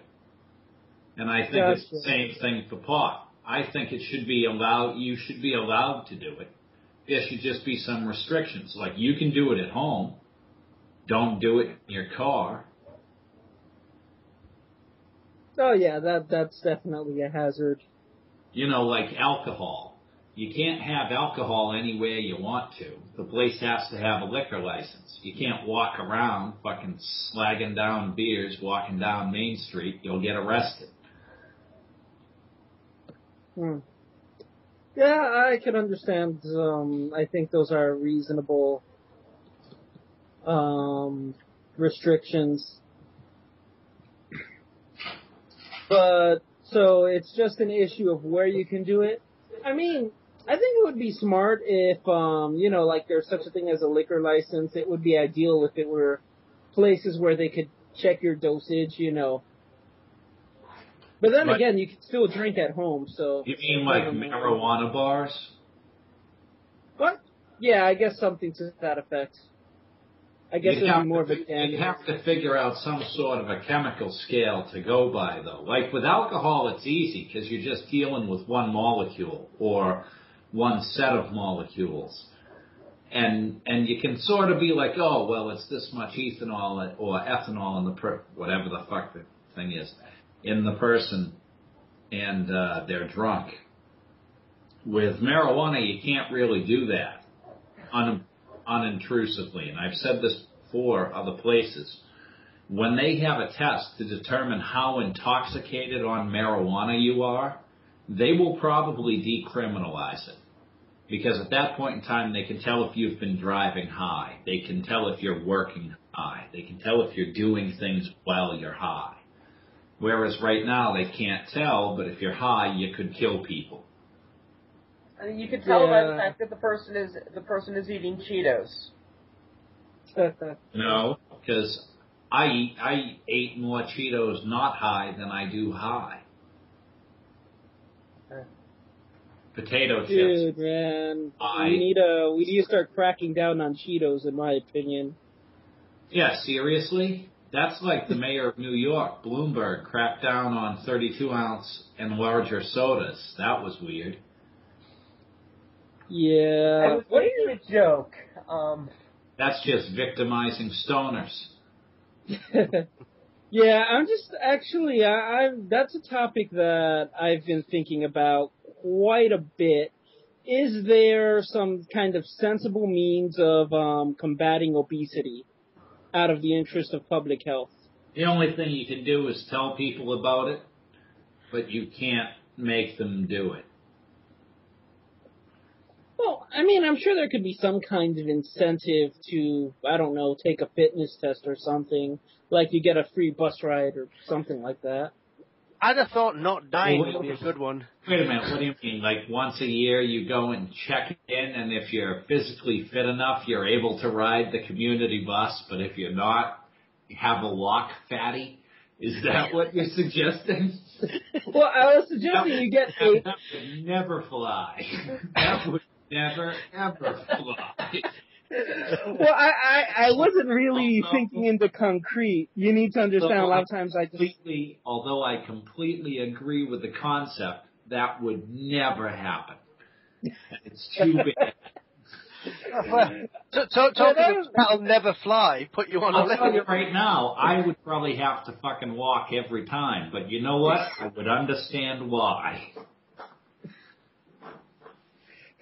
Well, yeah, I mean, even... my own good. I don't know. Even if you can't pass, it could be. And these are just musings. It's nothing so much as a developed thought, as you can tell. But maybe it could be something like, even if you can't pass, if you go through steps X, Y, and Z, then you get to go just for effort, and you can see that they're, I don't know. No, fuck that. What are you talking about? I'm not taking any more tests. I'm all done taking tests for the government, to be honest with you. Well, then you I think what should happen is like everyone else. No, I think what should happen is there should be a baseline education provided by the government in all things. And you can go and get educated above and beyond that curriculum if you so choose, but the curriculum is the curriculum. Okay, And so you learn things like how to drive, how to not be an asshole, how to, all of the various subjects in school, public education. And you can have, if you want to build some sort of religious education next to that or complementary to it, go for it, no problem. But it's not going to be subsidized by the government. And so that's really the way I look at it. Okay. Yeah, no, I definitely think health and sex ed could use a bit more. What's the word I'm looking for?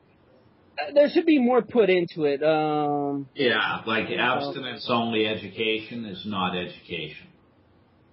Yeah, I actually had abstinence-only education. It was sad.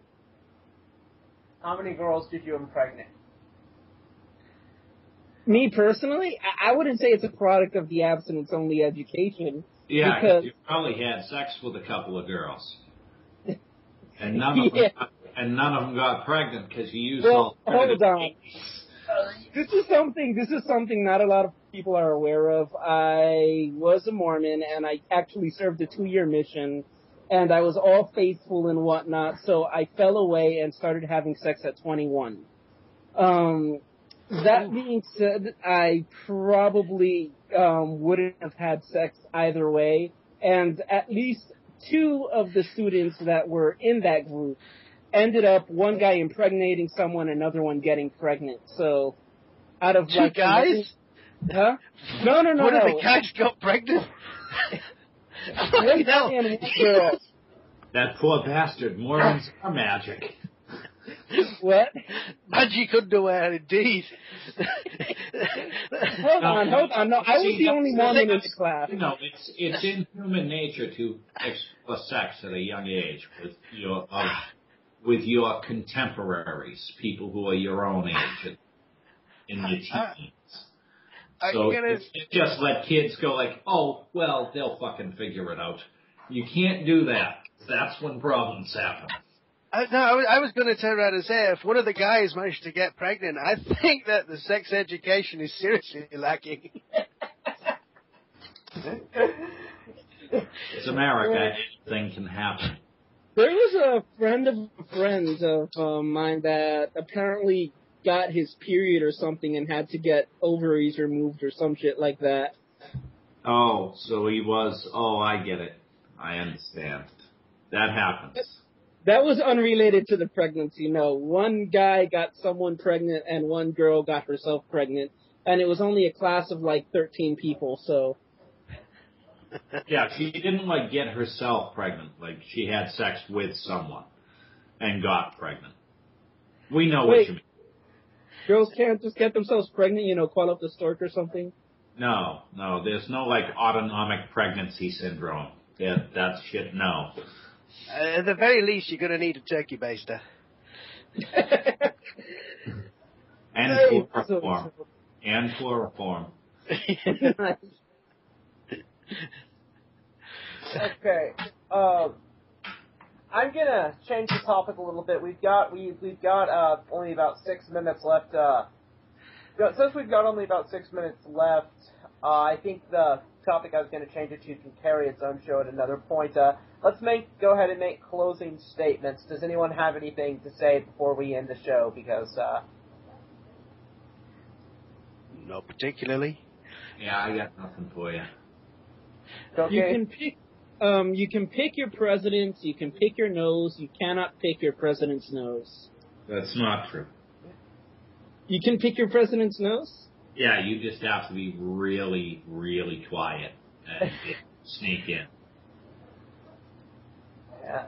Okay, coquipirate, make your final argument for why we should elect fire. We've heard that if it's not working, we're just using enough fire, and we're just not using enough fire, and we've heard fire is disabled. So, what else? Do you have any other arguments for the election of fire for 2012? Well, no, I think that my best case is when someone tries to call in the debts. I mean, you can just get all offended because, you know, we accepted fire for what it was, but if you can't accept fire's limitations and disabilities, then you're just being a butthead, and we're not going to trade with your country anymore. Fire deals with the deficit. Fire will handle any war if you use enough. It'll handle the drug war. And it could solve a lot of other social issues. Abortion, I think fire could be effective. Okay, I'm done. Yeah. And what would you say to those who intend to elect ICE instead? In-car entertainment? Well, okay, first of all, ICE's plan is completely unrealistic because it constantly... The thing is, fire will just sort of grow on its own as long as it has fuel. ICE, you actually... Huh? What is going on here? I'm talking about why we should vote for fire for president instead of ICE. Okay. Stop. Okay. I should... Okay, I have a real closing question then. Has anyone here seen the Obama phone video? No. No. Okay, basically, it's this. Here, I'll get a link to it, and I'll link it in the, or I'll put a link to it in the chat, and someone link it in the blog TV. It's this woman who has very entertaining mannerisms. This old black woman saying,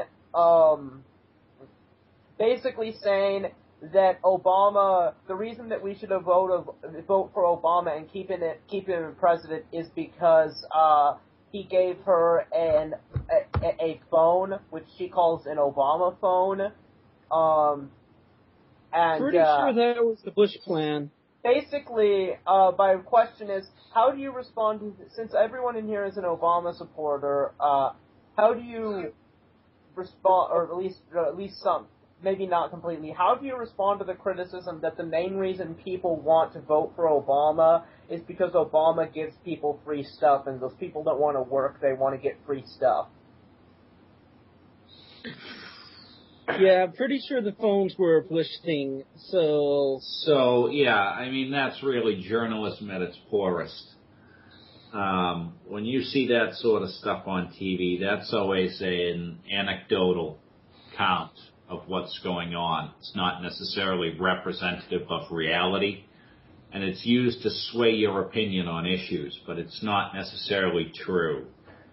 Okay, let me just say. When you look at entitlement spending is down currently because there's been trimming of some of the waste in many of the public departments of the government. And so we're actually seeing a contraction in government spending, which isn't really helping the recovery. When you see a handout or something given to somebody that is lower down in society, it's classed as a handout. It's seen as, oh look, somebody's getting something for nothing. But what is a 20% tax break for people who earn over $1 million a year, if it isn't a handout? Here's the way I see it. There's a level beneath which we all agree no one should fall. And that's what that is. And we get together and we decide what it should be. But what I hear from a lot of conservatives lately is it shouldn't exist, which is nonsense. Because that just kills people. Yeah, I mean, the argument is basically that if someone, that if someone is, not on, it's reminiscent of Romney's 47% statements that 47% of Americans are on the government payroll, and thus they will never vote for anyone but Obama. Which is pretty ridiculous. Yeah, I seriously doubt 47% of Americans have little to no income outside of welfare. Well, think about it this way. We have an aging population. We also have a population with a lot of disabled. And we have a lot of people who are in prison. All of these things are paid for with public money. So Yeah, I'm sorry. So these are the things that are being counted in those numbers. Yeah, I just want to say I'm sorry, but 40% of Americans vote, much less for one candidate. I don't think the turnout's that. Actually, no. When you see a poll that says 40%, it means 40% of that 100 people or 250 people who were asked. But that's like if I take a poll in Texas versus taking a poll in Massachusetts, I'll get entirely different results. It's all about what your sample is. What I mean to say is what Romney is saying is that 40% of Americans are on some kind of benefit and aren't really making an income independent of that. Okay, Right. I can understand that 47%, I can understand that's a thing. But then you're going to tell me that every one of those people votes and votes for Obama? Well, the thing is, most of them don't vote because they can't vote. Yeah, exactly. So I think that in itself, Romney's statement is just ludicrous. Their state prevents them from voting for some reason, usually because of voter ID laws. And But a lot of those... you get about 30% of the population total turns out to vote. A lot of those people in the 47% are also in red states and are voting for Romney. Yeah. Many of them do vote for Romney. If you look at the states, the red states are the ones that have a negative balance with the federal government. They take more from the federal government than they give. All the blue states give more to the federal government than they take. So that's kind of funny, huh? Yeah. They're essentially voting themselves into the third world. And that's why most of them are corrupt. Like, look at Darrell Issa. The guy's an arsonist. An arsonist? Like he's legit committed arson? Like, no. He went to court under suspicion of arson and insurance fraud because I believe it was a housing project he built burnt down. Okay. Ah, okay. Coquipirate, you should like arsonists. They spread fire around. That's true. They're the campaigners. They absolutely vote fire. Though I still think that we not only need to give ice a shot and water a shot. I also think that we need to consider giving the Reptilian Party a shot. Oh, the British royal family. Fire isn't something that needs to be kept in any particular condition to be lethal. I mean, okay, yes it does, but it's a very common condition.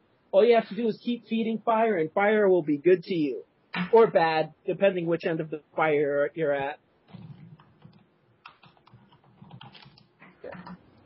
I'm glad you're not voting in my country. Okay, but let me just say this about the Reptilian Party. I mean, consider this. The Reptilians are very, very, very, very, very, very highly advanced technologically, if in fact they exist. Here's the thing. It makes sense that given how much more advanced they are, why did they want to live with us fuckers? Yeah, okay, but given how advanced they are, interaction with them, even being enslaved by them, will probably, just what they have to spare to give to anyone or anything might arguably be so great that it's worth the fact that you're being subjugated by them. Like, their advanced technology could improve the quality of life, like, for a slave in their society above what it is for a free person in ours. Yeah, look at the Native Americans and how they're doing. Oh, I bet they love They it. don't exist they barely exist anymore. Yeah, suicide rates are through the roof. They're not allowed to drink, are they? Native Americans? They're not allowed. There was something about a reservation somewhere. They don't. It's completely dry on there. They can't. There's nowhere on there where they can buy alcohol. But there's a nearby town, and it's full of liquor stores, and every one of those liquor store owners is a millionaire because they literally bring it in by the lorry load and ship it out by the truckload, and they know exactly where it's going. It's going onto the reservation, and the various tribes are in the process of suing this town to stop them selling alcohol to the Indians or Native Americans. Pretty sure Native American reservations are sovereign. I don't think you can just... That would be like Mexico suing the U.S.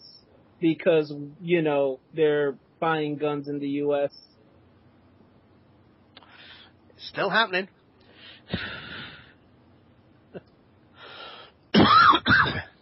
But yeah, yeah. Is Fire a U.S. citizen? I'm pretty sure. Okay, let me just say this. Fire was probably born during some very long ago lightning strike, several billion years ago before the United States first existed. But then again, we have to remember that different fires are different entities. Fire does not exist so much as fires exist. Fire is a species, so you're stating that as fact. That's just a theory.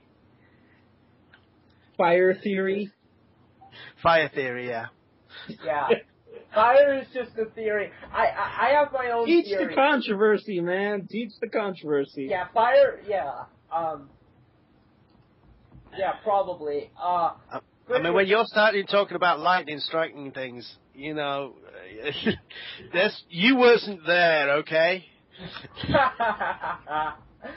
All right. But anyway, so back to the reptilian party and why you should let them take over the world.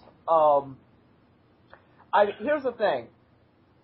Yes, the reptilians, you know, would enslave us. They would, you know, be pretty heavily domineering and such, but it's the technology issue. They are so technologically more advanced than us, that, well, you live in the U.S. That, you know, you may as well let us enslave, we may as well let them enslave us. Okay. And not fight Puppy Turtle? them. Puppy Turtle, I think there's something you want to tell us. Fine, I'll say it. This hasn't been Puppy in this show. This has been Karlak this entire time posing as him. Gotcha. Puppy's out of town right now, so and the reptilians seek to be democratically elected? Well, okay. Well, technically, I'm not. Technically, I can't be elected because I'm not. I wasn't born in the United States. I was born on the planet you call Gliesa 581G. So I'm out. But my shapeshifted identity is actually capable of. Is actually too young. Another thing, I'm also too young. I am actually in real life about 16. So. I thought Dick Cheney was a reptilian. And notice Cokie that he Pirate, wasn't that's the president. racist. Cokie Pirate, that's racist. Why is that racist? I won't explain it. But anyways, Speciest, at least. Never mind. I never mind. I shouldn't, do that. But actually, I don't care what I should do because I don't have a conscience. What the am I saying? So, Skeptical Heretic, it's interesting. Are you one of us? Because you said you wouldn't mind killing someone. I think he's killed himself, bearing in mind how the conversation's turned. Skep, are you there, mate? Yep. Oh, yeah. Skep, are you one of us? What do you mean? Are you a reptilian? You said you wouldn't mind killing someone. Are you a reptilian? No. Okay, I'm all ape. Well, I mean, we all have that reptilian part of our brains. Okay, let me explain that, and I'm going back out of character to explain that. This is a common conspiracy theorist question. The reptilian brain is just the part of our brain that reptiles have and we also have. It's not as though it's. But here's the thing, though. The reason it's called the reptilian brain isn't so much because it's a distinctly reptilian feature. From what I understand, it's because only non-reptiles have anything more than that. Well, no, that's not true. Because insects have an entirely different brain. What it means is that all animals that come from the reptilian line have it. So that would include mammals, birds, trying to think of what else. I think that might be it. Mammals, birds, other reptiles. I believe most lizards and snakes have it to an extent. Yeah. By the way, technically... Okay, I was under the impression that a lot of it dealt with aggression. It's what we share with reptiles, and the reptilians tend to lack empathy. The reptilian... Well, it's the instinctual part of our brain. That instinctual emotional reaction from the amygdala is reptilian. Yeah. So that raw rage, that raw aggression, those sorts of things, that comes from there. Okay, that's not our species then, because we don't have emotions. Well, emotions come from somewhere else. Like true emotion, like thoughtful emotion, things like romantic love and that sort of stuff, that comes from other parts of the brain. And when we look at reptiles, they don't really have like romantic love. They sort of have like sex and then off you go. Let's go hunt some stuff. Like not many reptiles pair bond or any of that sort of thing. They don't have social structure. They have instinct and reaction. And that's what our reptilian part of our brain does for us. It's our instinctual reactions. Basically, red states. Ha!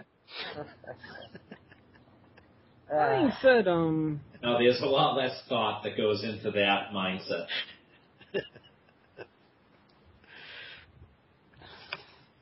But what do you guys, in all seriousness, say to that argument that we should elect aliens so they can enslave us, and therefore they'll be in such an advanced state of technology that it'll be better to be a slave in their society than a free person in what we can pull off?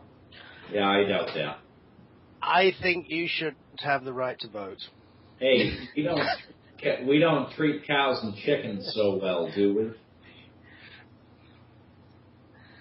I'd love to be a cow. They are remarkably well. I mean, okay, let me just say this. Free-range chickens we do treat well, but we don't treat most chickens well. True. Free-range just means it has a bigger cage. Chickens, you put two chickens together, they peck each other to death. Like, they're not, like, kind animals. They're territorial. You want to ban abortion, but you want to be a chicken? F that. That egg on your plate is an abortion, right? Because it's just a chicken abortion. I didn't say... No, it's chicken period, man. We went over that one too, didn't we? Let me just say this. We don't. Okay, I mean, it is of course true that you wouldn't be better off under our rule, or I should say, you won't be better off under our rule. Because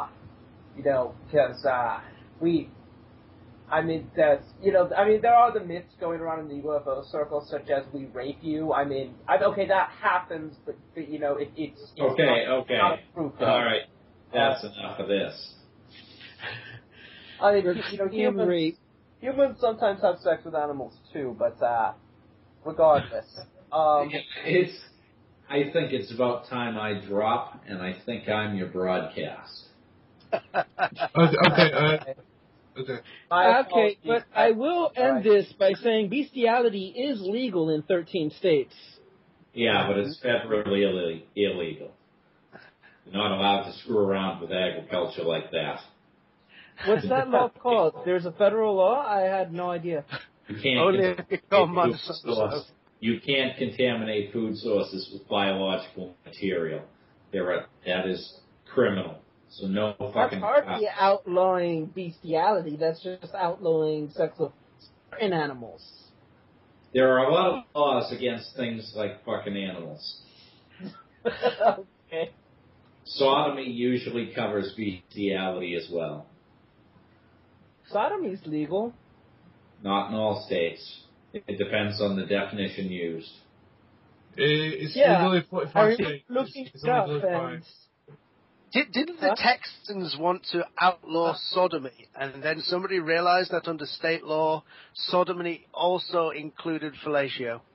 That's correct. In most laws, it does include fellatio, and giving someone a wet willy can be considered rape in some states.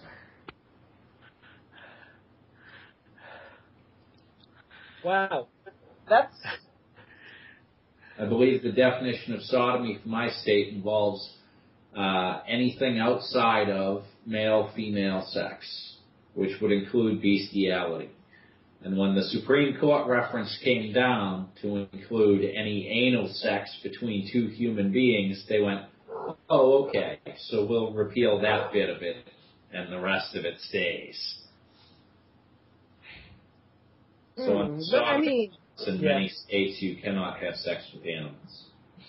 Oh, right. But anyway, that's not where I was going. Okay, well, where I was going was that that's a myth. What we do horrible things to our slaves. We do. Obviously there's the slave bit, but that's actually to some extent a misnomer. A better word would be food item. Because that's what we do to most of you. I'd have to explain the mechanics in a way that will be boring and off topic for the show, so that sounded wrong. The mechanics of how we maximize how many of you we have. Forget it.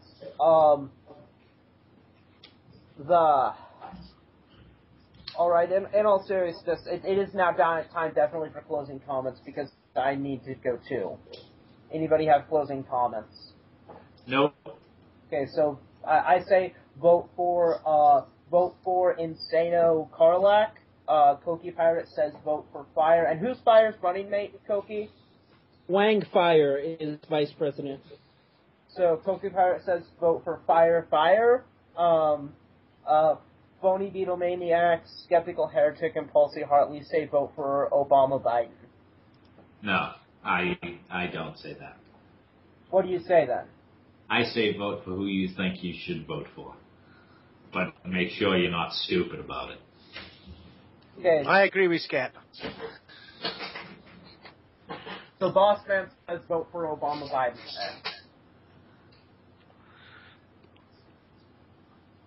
Okay, and, by the way, after the presidential election happens, I'm not saying you guys will have to show up, but I will hold another show in which we'll discuss the results of, Romney being the election.